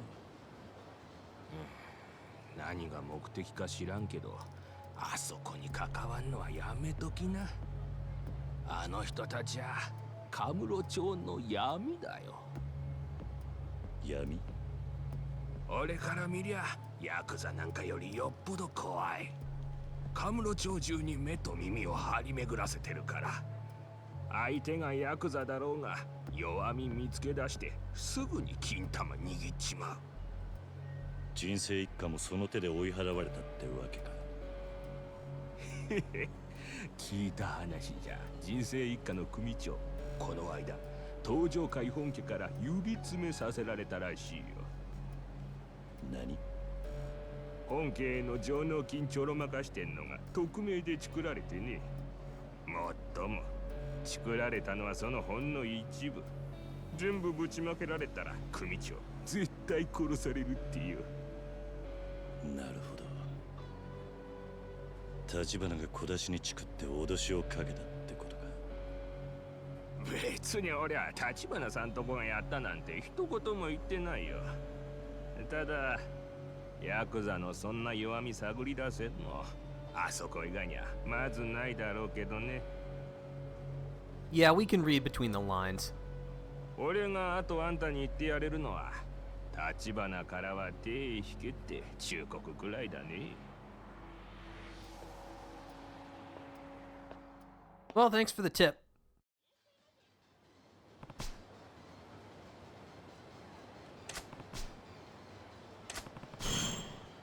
Park Boulevard.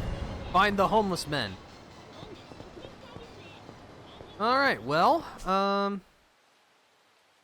could go over to Park Boulevard, but we have pushed the 3-hour mark, and we are kind of approaching, like, the next big story moment, I would say, which is going to require us to sit for a little while, but I think we got a lot done today.